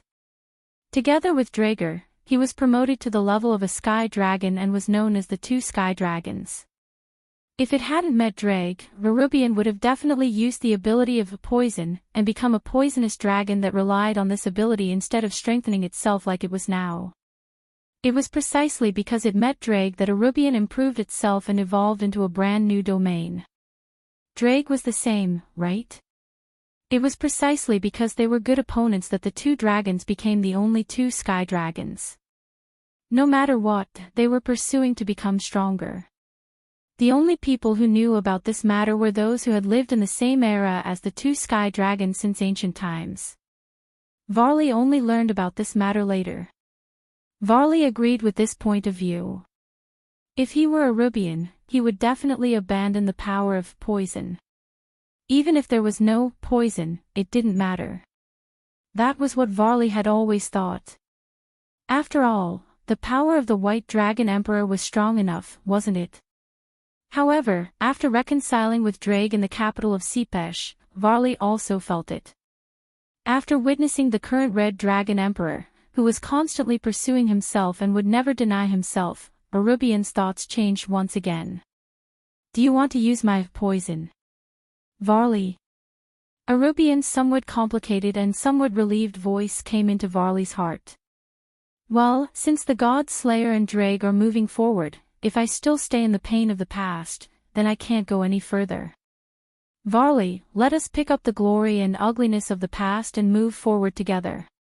At this moment, the jade on Varley's body bloomed with unprecedented gentleness and dazzling light. Bathed in that light, Varley closed his eyes and experienced Arubian's hatred, disgust, and denial of his past self. He whispered in a low voice. I will bear all of your losses, Arubian. I swear to you that I will never become a poisonous dragon. That's right. Arubian's voice was so loud that it resounded throughout the entire space. We are not the poison dragon that pursues poison, we are the powerful sky dragon from the beginning to the end. An unprecedented dazzling light bloomed all over Varley's body. What's wrong? Lezivim shouted out in confusion. What's going on? Ignoring Lezivim's shouting, Varley raised his head and looked at Lezivim. Venom. It was a low and high-pitched voice. When such a voice sounded from the jade on Varley's body, an invisible force swayed through the space like a hazy fog, shrouding in the direction of Lezavim. Although I don't know what the hell you are doing. Lezavim showed an ugly smug smile. But didn't I say it? The power of the artifact to me. Before Lezavim could finish his sentence, he felt a sharp pain in his body. Poochie. Lezavim only felt a sweetness in his throat, and he spat out a mouthful of blood. His whole body fell from the air and heavily hit the ground. But it wasn't over yet. In the next moment, unimaginable pain burst out from the depths of Lezavim's soul and attacked Lezavim's whole body. Ah! Lezavim let out a painful scream and kept rolling on the ground. Blood flowed out of Lezavim's mouth, nostrils, ears, and eyes, dyeing his face red. The so-called bleeding from the 7 orifices referred to this situation. No, impossible. Lezavim screamed and roared. Why wasn't it nullified? What kind of ability is this? It wasn't Varley who answered Lezavim, but Arubian. That's an ability that I once abandoned, Arubian said in a calm tone. The main body is a type of poison, and its target is all existences other than inorganic matter. As long as it is a living thing that is poisoned by my poison, then whether it is blood, bones, organs, or even soul, everything that forms life will be reduced. Therefore, it is called reduction. What the hell is this? Lezavim roared in pain. I'm the son of the Demon King. I'm a surpasser who inherited Lucifer's blood. How can I be poisoned? Even gods can't avoid my poison, let alone a cowardly son of the Demon King like you. Arubian said coldly. Only the Red Dragon Emperor Drag is immune to my poison. It's probably ineffective against the Red Dragon Emperor and the Infinite Dragon God. But other beings will die under my diminished poison. Are you kidding me? Lezavim glared at Varley with blood-stained eyes. So what if you're powerful? Undoubtedly, as long as it's the power of a divine artifact, I can nullify it. You still don't understand. Wally looked at Lezavim with pity. Diminish not only targets you, but also your soul and life. Lezavim was stunned.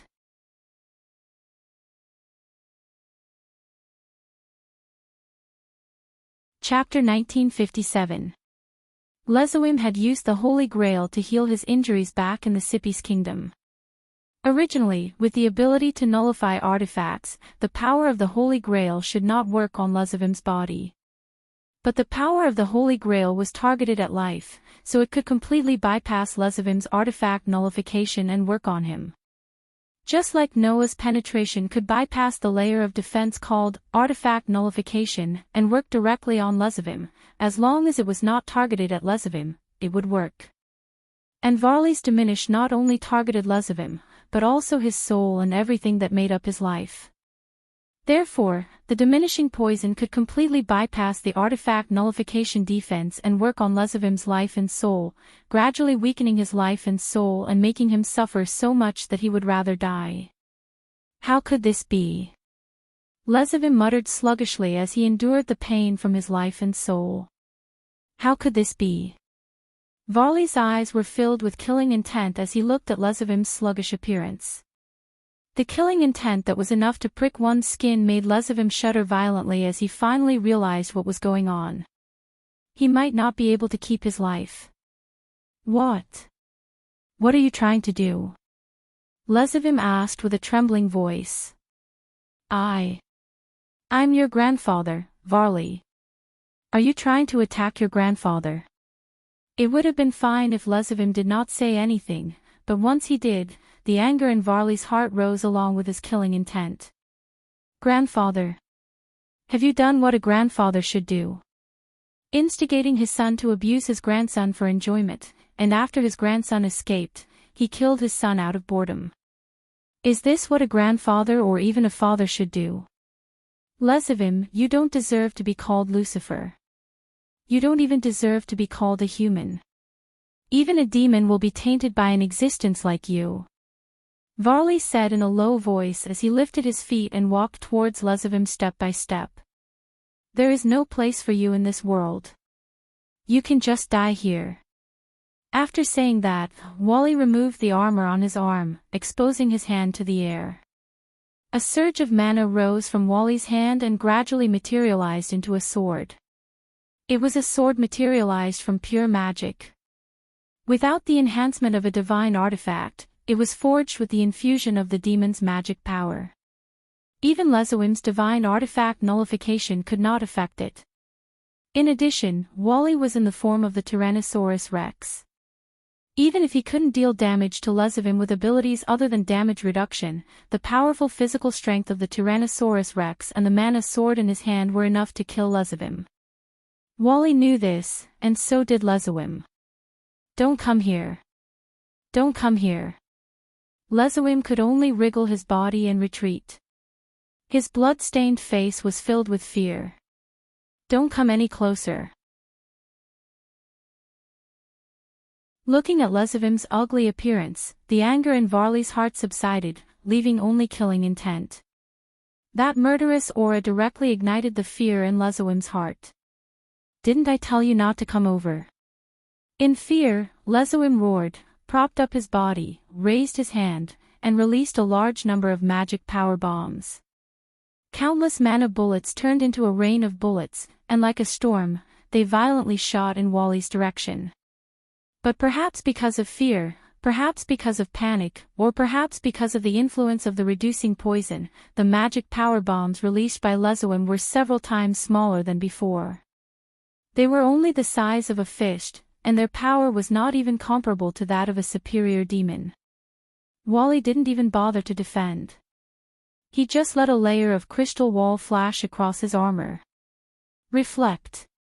Under the low voice, the magic power bombs were all bounced away. They bounced in all directions at a faster speed than when they came, blasting the surrounding ground one by one and becoming riddled with holes. Go away. Go away. Lezawim looked at Wally, who was getting closer and closer, and the fear in his heart rose to the extreme. Ignoring the sharp pain that burst out from the depths of his soul and the blood that began to seep out from under his skin, he desperately squeezed the remaining magic power in his body and shot magic power bombs at Wally.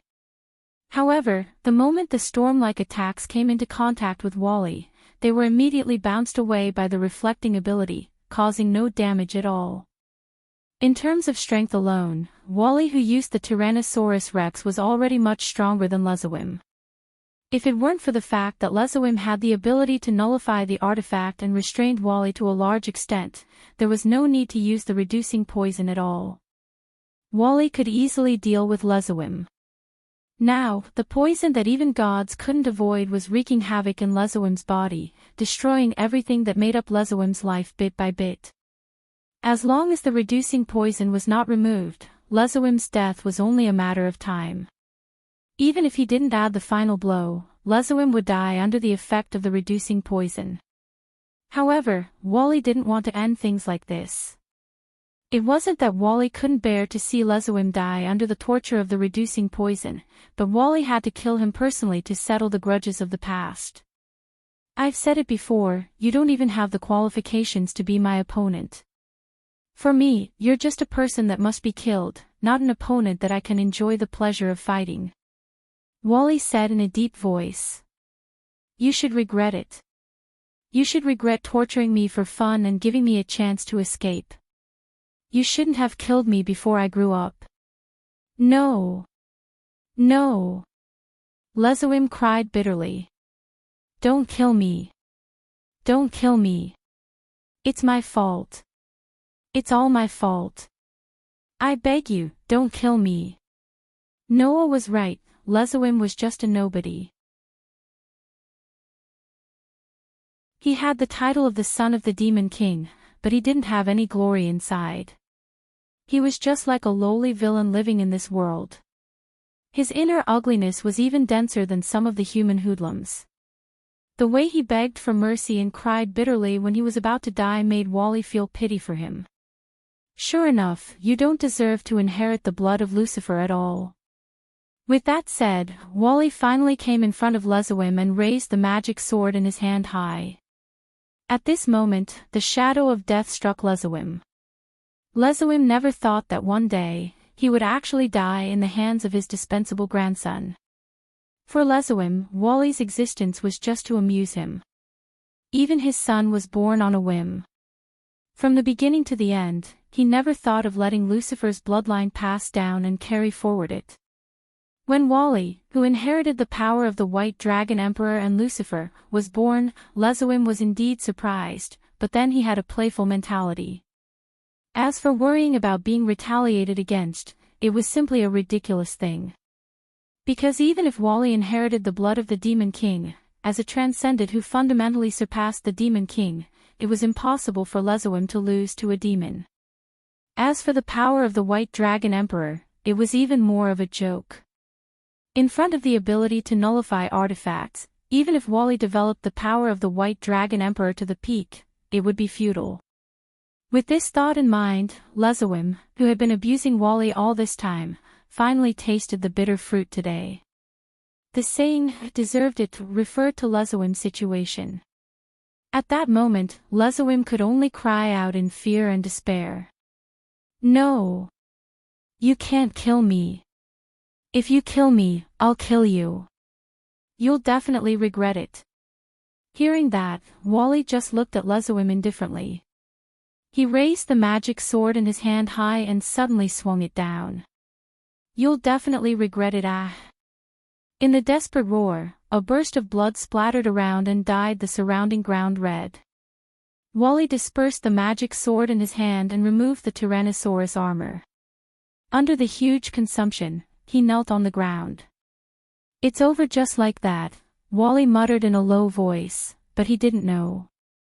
Outside, in the human world, in the sky above the ocean where the Myth Camp and the Evil Dragon Camp were fighting, a spatial rift suddenly appeared. In the pitch-black spatial rift, a huge shadow slowly appeared and gradually opened its eyes. It opened its eyes that were filled with murderous, ferocious, evil, and wild aura.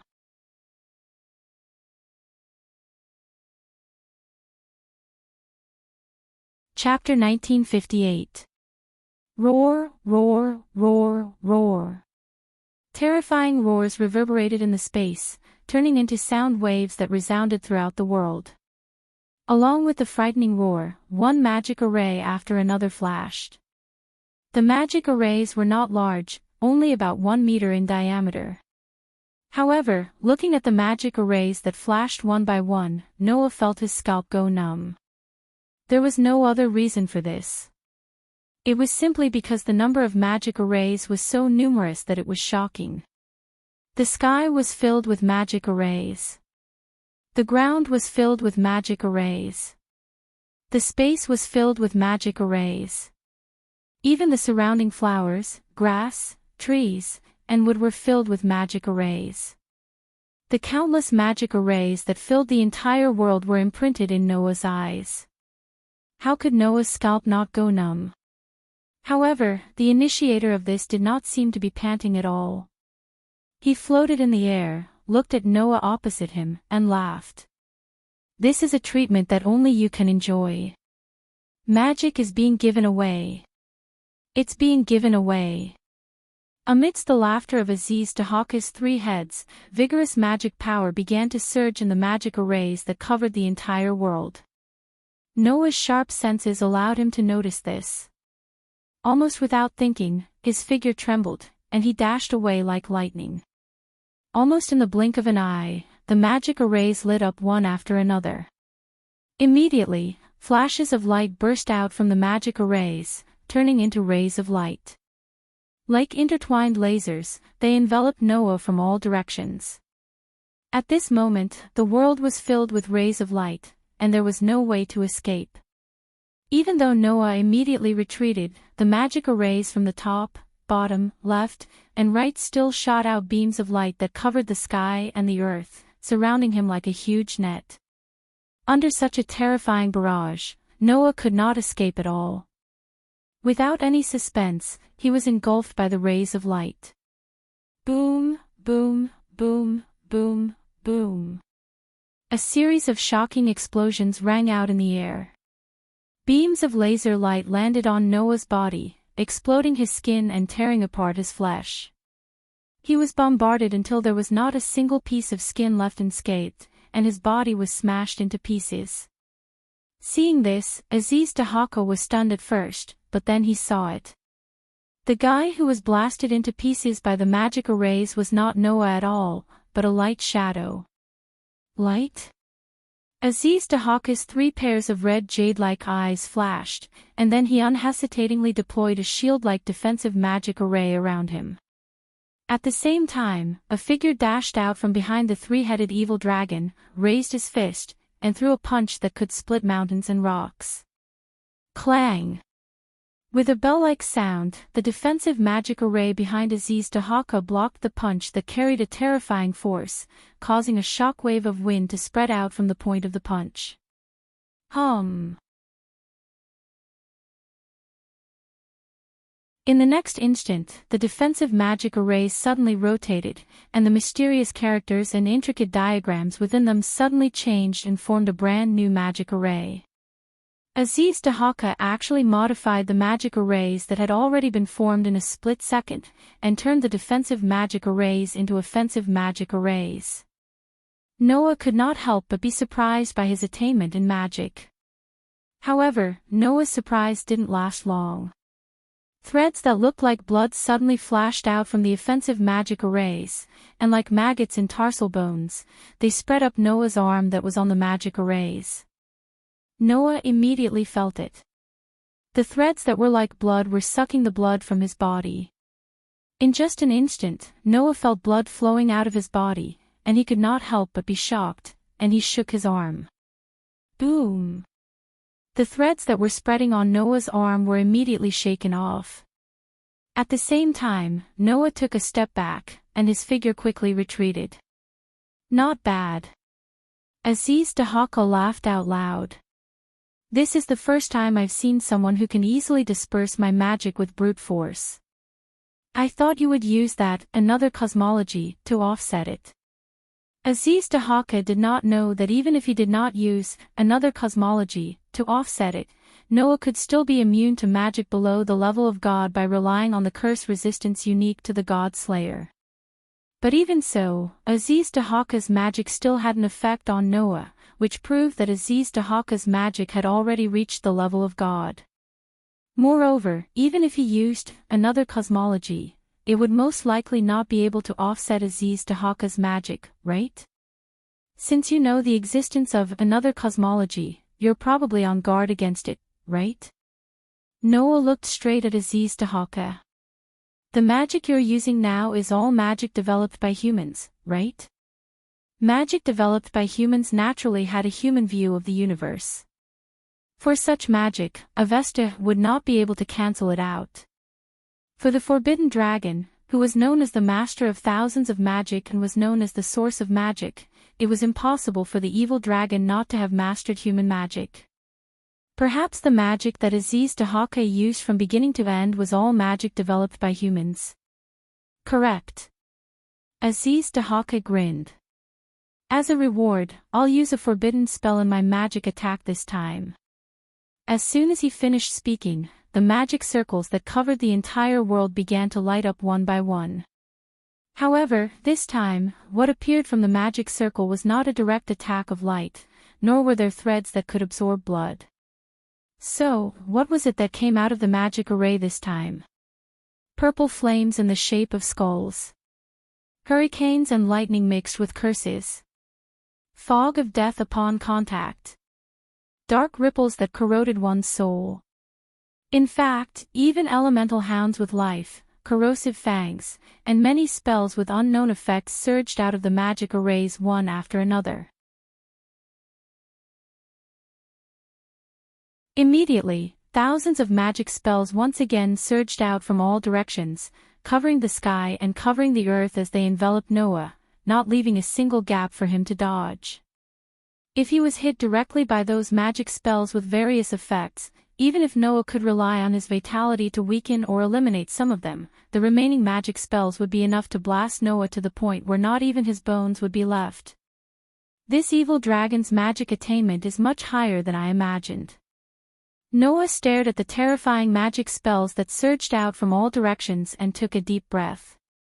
The divine power in his body was completely converted into magic power.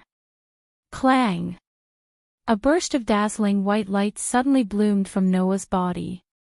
It surged out like a tide and covered the space dozens of meters around Noah. The moment the magic spells that surged out from all directions came into contact with the dazzling white light, they were neatly cut apart. White lines spread out from the light and disintegrated along the white lines.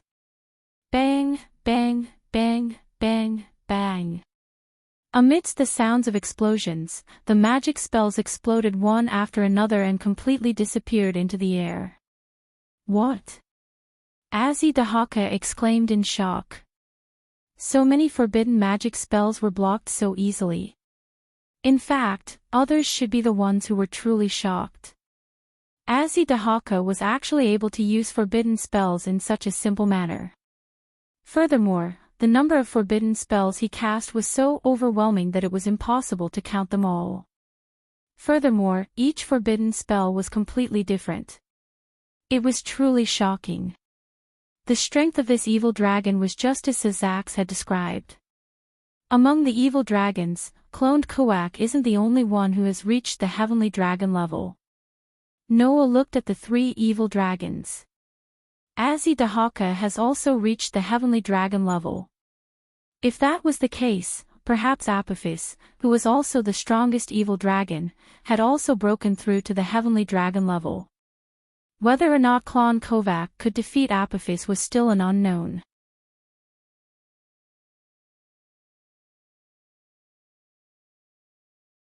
Chapter 1959.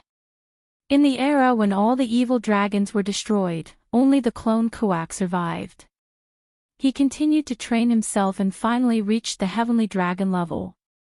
Although Azidahaka and Apophis were the strongest evil dragons on par with the clone Koak, they had been destroyed a long time ago and were only recently revived by the Holy Grail.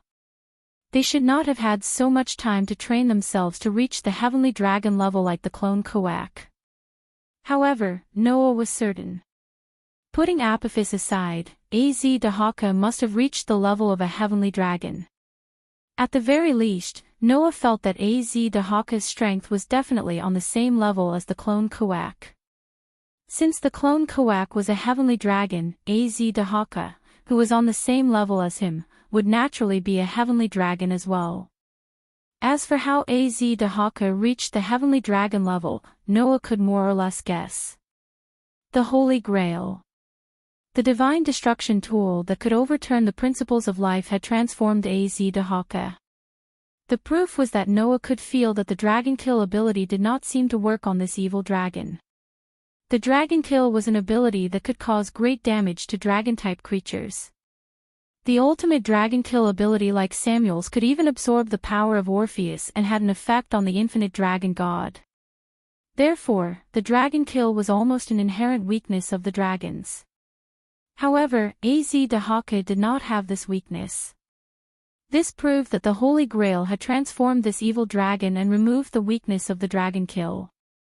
Using the Holy Grail's ability, Azidahaka had become a flawless creature. This was something that the vampires who had once wallowed in the mire with the Disaster Syndicate had been pursuing. After becoming a flawless creature, their strength would naturally increase. Azidahaka had used this method to surpass the limit and become a heavenly dragon. After all, he was originally the strongest evil dragon after the heavenly dragon level. If he went one step further, he would naturally become a heavenly dragon. Drake's voice sounded in Noah's mind.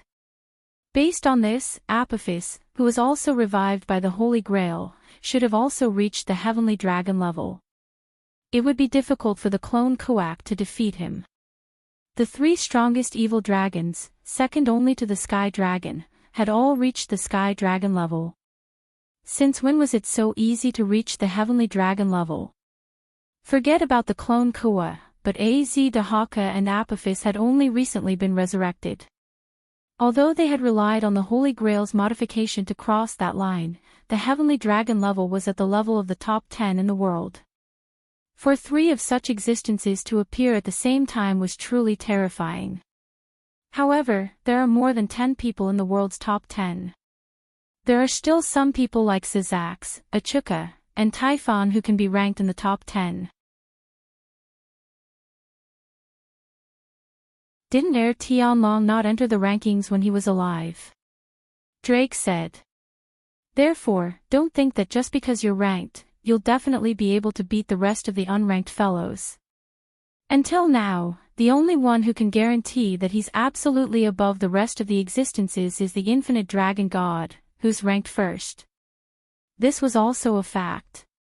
Moreover, Clone Kavak, Az Dahaka, and Apophis were the strongest evil dragons that were only one step away from the heavenly dragon level.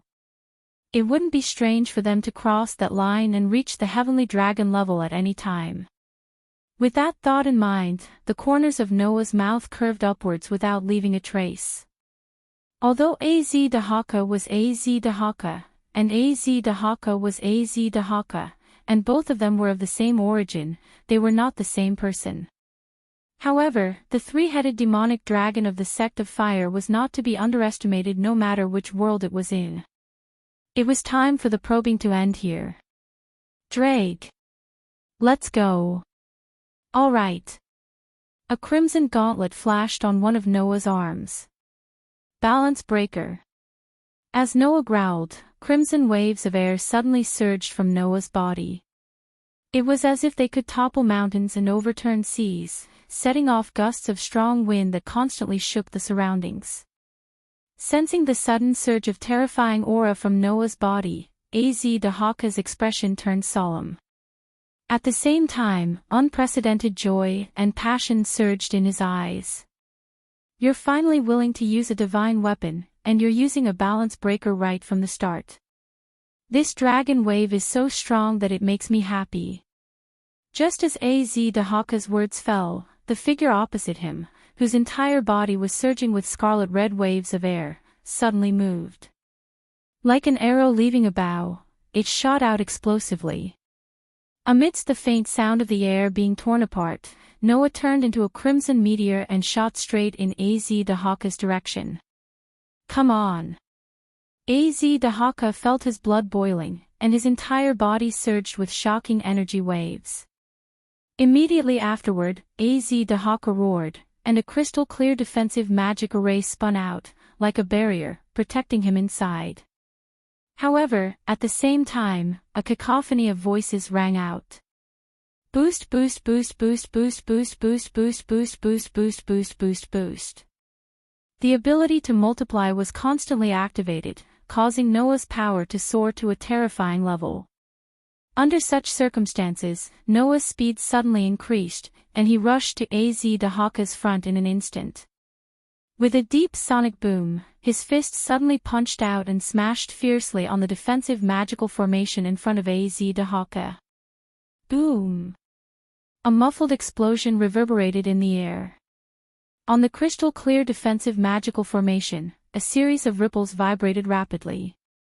Penetrate.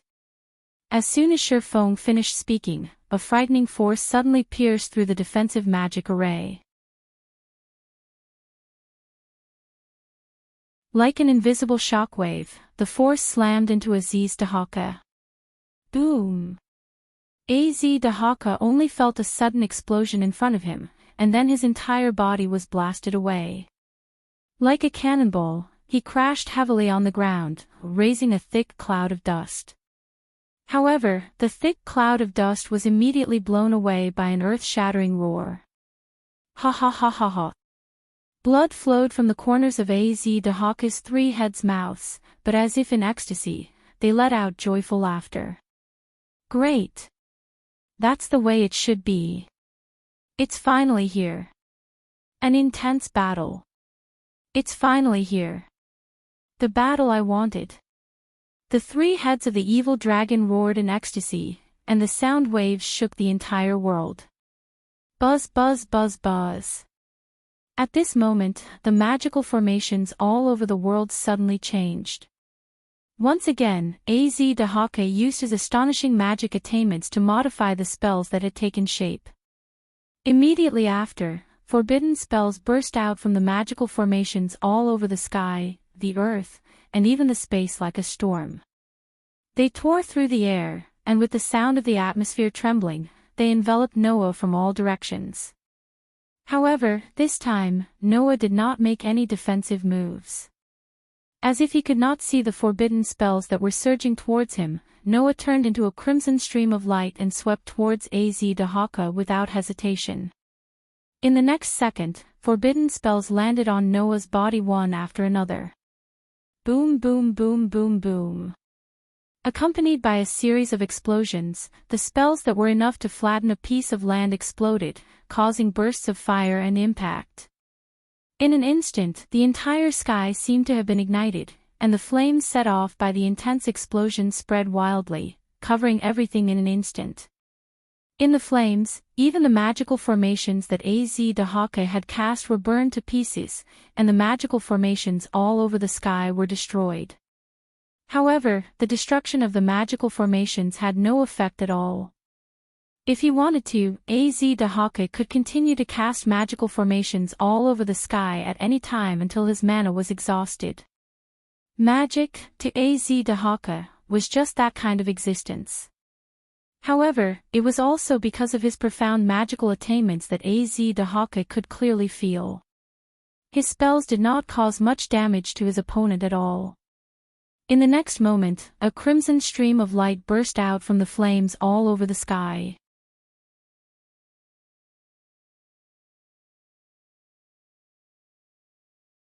Chapter 1960. Accompanied by the clear sound of something breaking through the air, the flames that filled the entire sky were sliced into two by a crimson meteor. They were then shattered into sparks that scattered in all directions. Meanwhile, the crimson meteor dashed towards Az Dahaka, and with a shake of its arm, a beautiful and gentle white light began to gather. In the blink of an eye, it turned into a dazzling radiance that lit up the entire space. That scene was simply like a person holding a small sun. It made people feel sluggish. Noah raised his arm that was shining with a dazzling white light, clenched it into a fist, and punched Az Dahaka. At first glance, it looked as though a comet had pierced through the pitch-black three-headed evil dragon, and it was a dazzling sight. However, there was a fatal danger hidden in that dazzling sight. If Az Dahaka was hit by the fist that was condensed with the power of crushing, he would definitely be smashed into pieces even though he was a heavenly dragon. Az Dahaka knew this better than anyone else. So, how was Az Dahaka supposed to survive that terrible blow? Resist? That would be useless in the face of a power that could crush everything in the world. Defend? That would be courting death in front of Noah's penetrative power. So, dodge. That was undoubtedly the best choice. However, Az Dahaka had to admit that he was a standard type of mage. Even if he had physical abilities that were far superior to that of humans, he was much weaker compared to Noah. There was no way he could avoid it. However, being unable to use his physical ability to dodge did not mean that Az Dahaka did not have other ways to dodge. At least, Noah undoubtedly saw it clearly. Just as his full-powered attack was about to hit Az Dahaka, the three-headed evil dragon suddenly disappeared without any warning. Clang! In the next second, a dazzling comet landed on the ground, and a dazzling white light covered the entire ground like a violent wave. Boom! Without any suspense, the attack that gathered the shattering magic power easily caused the area covered by the white light to suddenly explode, turning into pieces of equal size. Like pieces of rubble, they blasted in all directions amidst the shock waves. By the time the light dimmed, a crater with a diameter of several kilometers had appeared on the ground. However, this hole was in the shape of a very neat cube. It was rather strange. Hovering above the crater, Noah furrowed his brows and raised his head to look up. Over there, Az Dahaka had appeared out of nowhere and was floating in the air. His three heads were speaking in joyful voices. What a terrifying strike. It's more powerful than any forbidden technique. I almost died. That sarcastic voice made Noah frown. I see. Noah murmured. Teleportation magic. Apart from this reason, there was no other reason to explain how Dahaka suddenly disappeared and dodged that blow. However, if he thought about it carefully, that didn't seem to be a strange thing. Since he could use all kinds of forbidden spells, it was normal for Dahaka to be able to use spatial transference magic. Perhaps it wasn't just space-related magic, but also time-related magic. Dahaka might be able to easily use it. This is troublesome. Thinking back, Maxwell could rely on his teleportation ability to deal with Noah in his heyday, let alone Dahaka. In terms of strength, Dahaka was definitely above Maxwell. Compared to that time, Noah had lost his authority, sovereignty, and ability value. It was easy to imagine how troublesome it would be to deal with Dahaka in such a way. Perhaps Dahaka saw Noah's frown, but he laughed out loud. What's wrong? Did you admit defeat? I don't think so. You're a god slayer. Let's fight again. Make me even more excited. Provocative words sounded one after another from Dahaka's three heads, making Noah's frown deeper and deeper. At this moment, a voice appeared in Noah's mind. Oh. Drager seemed to feel something at first and was surprised for a moment, then suddenly laughed out loud. Has that guy Arubian finally walked out of his long period of confusion? Noah was stunned. Arubian? What happened to Arubian? As if he didn't notice Noah's shock, Drager continued to laugh. Well, since you've solved your poison, then I'll solve my flame too. As soon as the voice fell, a surge of thoughts rushed into Noah's mind, making Noah's spirit suddenly soar, and the magic power in his body began to boil violently. Boom! Suddenly, a burst of surging flames began to burn around Noah. Like an explosion, they began to vibrate and spread out. That flame looked like an ordinary flame. It was slowly burning and emitting heat that was not very hot. In fact, it could even be said to be slightly warm. However, the laughing Dahaka's face suddenly changed, and his expression slowly became dignified. This was because an unimaginable sense of danger rose in Dahaka's heart. What kind of flames is that? Dahaka stared at the flames on Noah's body, and as if he thought of something, he muttered to himself. The flames of the Red Dragon Emperor. It can't be that, right? While Dahaka was surprised, Noah was also shocked. Looking at the blazing flames around him, Noah cried out in astonishment. What's going on? While Noah was shocked, Drake's voice also sounded. This is an ability that I sealed. An ability that you sealed. Noah was stunned at first, then immediately remembered. When he was in the Seep's kingdom, Drake did mention this matter. In addition to multiplication, transfer, and penetration, there was an ability that was more dangerous than Forbidden Hand and Tyrannical Dragon. So, this is flame ? That's right. This is the blazing flame that I, the Crimson Dragon Emperor, am so proud of. It's the killing move that even the gods and demon kings fear. However, after encountering Arubian, I sealed it away. Now, with the appearance of an artificial artifact, I have unsealed it once again, said Drake. Try my flames, partner, I believe it won't let you down. Hearing this, Noah took a deep breath and nodded. Boom! Another sound like an explosion. The surging flames on Noah's body soared, turned into raging flames, and spread in all directions. Such a scale finally caused the temperature between heaven and earth to soar. Noah, on the other hand, seemed to have transformed into an erupting volcano, constantly releasing scorching flames from his body. Aziz Dahaka's heart tightened at the sight of the flames that were sweeping towards him like a monstrous wave. Without any hesitation, he once again activated the spatial teleportation spell, and disappeared on the spot. The scorching flames engulfed Az Dahaka's location, but there was no sign of it stopping.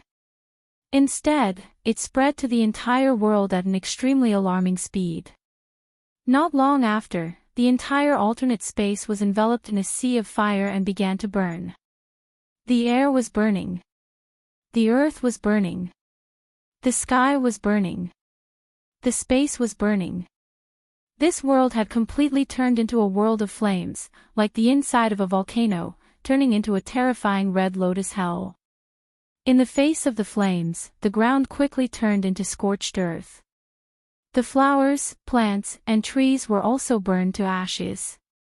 Even the magic arrays that Aziz Dahaka had set up were burned to nothingness, leaving behind a world of pure flames that was engulfed by a sea of fire.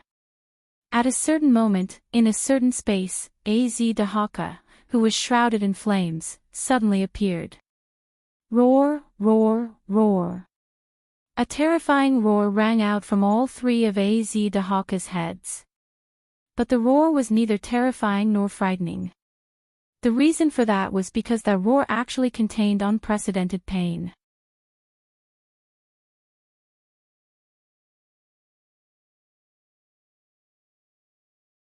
Chapter 1961. In an era very far away from the present, before the second sky dragon appeared, although Drake had not reached the level of a sky dragon, he was an existence that even gods and demon kings could not ignore. This was because Drake was a very famous flame dragon. It was famous for its flames that could burn everything. In that era, the Crimson Flame Dragon was an existence that made people tremble with fear. Wherever it passed, it could be said that not even a blade of grass grew. Nothing could survive under its flames. Drake was proud of having such flames and traveled all over the world. Until one day, Drake heard a rumor. White poison dragon. That's right, a white poison dragon. It was said that there was a dragon with a beautiful white body that could use poison that even gods feared. No creature dared to approach that dragon. Once they got close, not only their bodies, but even their souls would be corroded by the poison, and they would die miserably. After hearing this rumor, Drake's first feeling was not curiosity, but emotion. It's very similar to me. Yes, it was very similar to Drake. Although Drake did not know how to use any poison, his flames were also the ultimate flames that could burn even gods. No creature would be willing to get close to him. However, unlike his opponent, Drake's flames weren't an ability he was born with. Instead, it was a sure-kill skill that he developed through constant challenges and training. Therefore, Dalag really wanted to see what kind of existence this unique poison dragon was. Later, Drake found him a Rubian. When he saw a Rubian for the first time, Drake was indeed stunned. That white and flawless body was really as beautiful as the rumors said. However, at the same time, Drake also felt it. Under that beautiful body, there were fatal fangs hidden. That was the poison called reduction. Thus, Drake issued a challenge to a Rubian. As soon as he challenged, Drake was shocked. This was because his omnipotent flames had no effect on a Rubian at all. However, a Rubian's poison also had no effect on Drake. In this way, the result was obvious. Compared to a Rubian, who was born with a terrifying ability and had always relied on his talent to fight and never improved himself, Drake, who had always been fighting and tempering himself, easily defeated a Rubian even though he had lost the power of flame. However, the fact that his flame that could burn even gods had no effect on the other party still shocked Drake greatly. Then Drake had an idea. A dragon that is not afraid of my flames, and has such good talent. If he trains well, he may become a strong opponent. Thus, Drake and a Rubian agreed to fight again and left there. After an unknown amount of time, a Rubian finally came in front of Drake. If it was the current me, it would be impossible for me to lose to you. Arubian, who came to Drake and said this, had a confidence and pride that he didn't have when they first met. Then, the two began the battle. In that battle, Arubian did not use his ability to reduce even once. However, Arubian was much stronger than when they first fought, and even Drake could not defeat him. In the end, both sides suffered. At that time, Drake was really shocked and also very happy. Because he finally met an opponent worthy of competing with all his strength. Then, Drake asked Arubian why he did not use his ability to reduce. "I don't need that power that can't work on you anymore." Leaving such a sentence, Arubian left. Looking at the other party's confident and carefree back, Drake was stunned for a long time, and then made such a decision. "Since you sealed your own poison, then I will also seal my flame." After all, that was a power that could not work on Arubian. After that, Drake never used the power of flame again, and continued to fight with Arubian who had sealed his poison. The two of them competed together and improved together. In the end, they even surpassed their limits together and reached the heavenly dragon level. They were known as the two heavenly dragons. Until this day, when he felt that Arubian's poison had been unsealed, Drake finally released his flame. Roar, roar, roar. Covered in flames, Az Dahaka roared in pain and cast all kinds of magic on himself. Resistance magic that could dispel flames, water magic that could extinguish flames, magic that could remove negative status effects, and even magic that could remove curses. Az Dahaka used almost all the magic he could think of on himself at least once. However, the flames that covered Az Dahaka's entire body did not extinguish and continued to burn his body. Ah! Oh!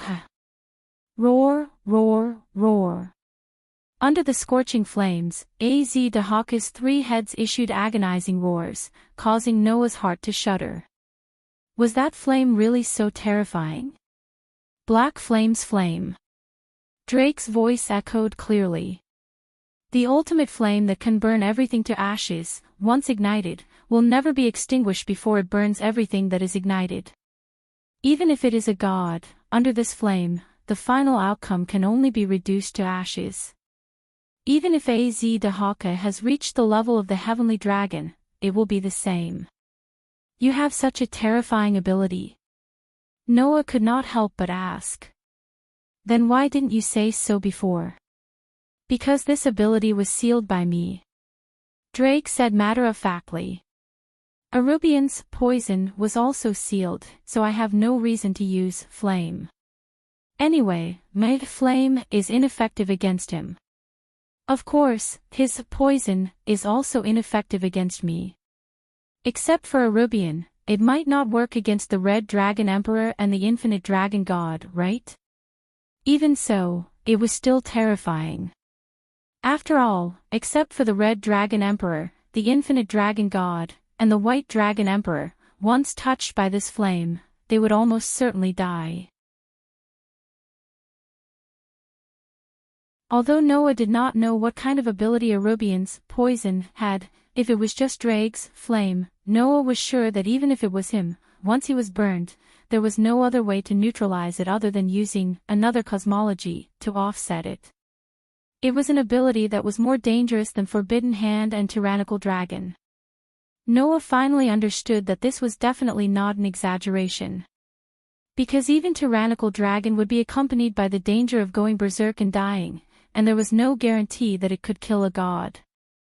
However, once touched by Black Flame's flame, even a god would not be able to escape the fate of being burned to ashes. Compared to Forbidden Hand and Tyrannical Dragon, Black Flame's flame was indeed more terrifying. While Noah was thinking about this, Aziz Dahaka's roar became weaker and weaker. In the end, he couldn't even use magic anymore. His whole body fell down and crashed heavily onto the ground. He was on the verge of death. Even so, Black Flame's flame continued to burn on Az Dahaka's body, gradually burning it to ashes. Looking at Az Dahaka in this state, Noah's figure slowly descended in front of him, his dark and deep eyes never leaving him for even a moment. Ha! Dahaka let out a weak and dying laugh as he looked at the silent Noah and spoke. Don't sympathize with me, this is the end of an evil dragon, there are no exceptions, I know. Noah stared at Dahaka. Since you know, why do you still pursue battle? Why? Dahaka let out a playful laugh that was full of characteristics.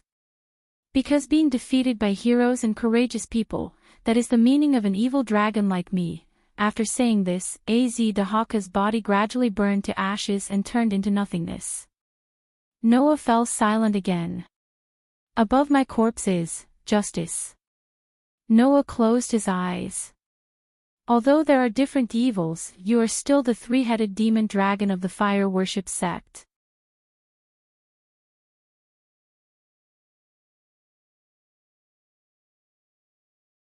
Chapter 1962. Above the boundless ocean, the various races of the myth faction and the evil dragon faction transformed by the Holy Grail were still fighting each other, filling the air with the stench of blood. Below them, the ocean was already dyed with various colors of blood, making it look like a beautiful rainbow. On this colorful ocean, the corpses of the evil dragons and warriors floated on the surface of the water, almost covering the entire ocean. Even under such circumstances, the killing continued. However, in general, the myth faction had the upper hand. That was to be expected.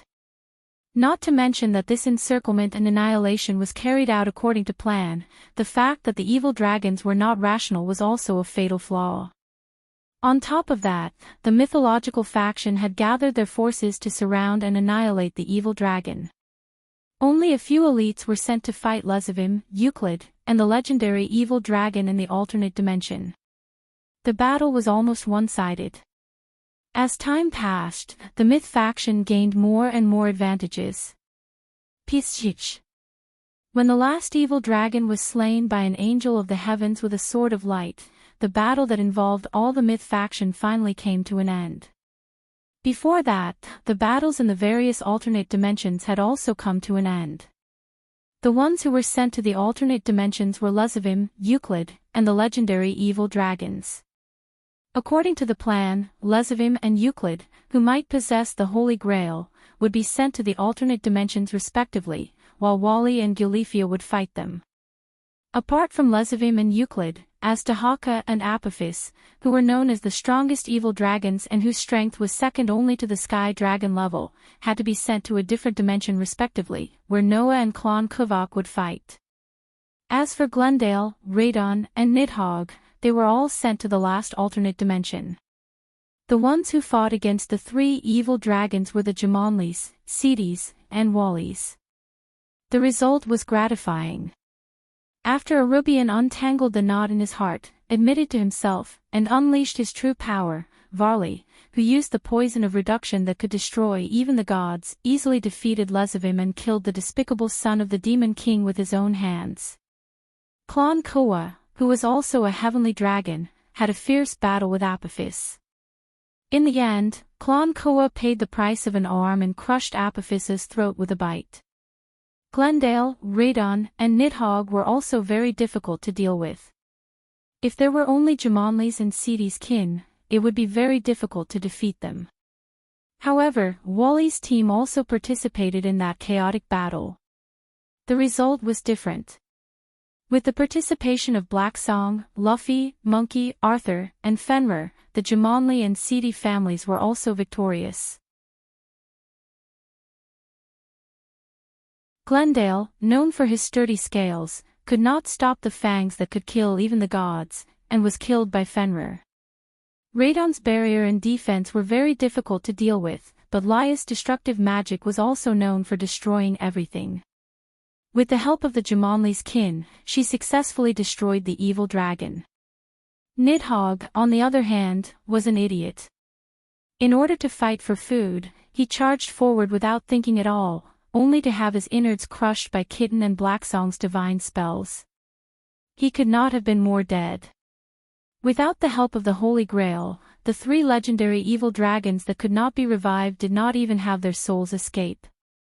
Luffy sealed them with magic, and they could never be revived again.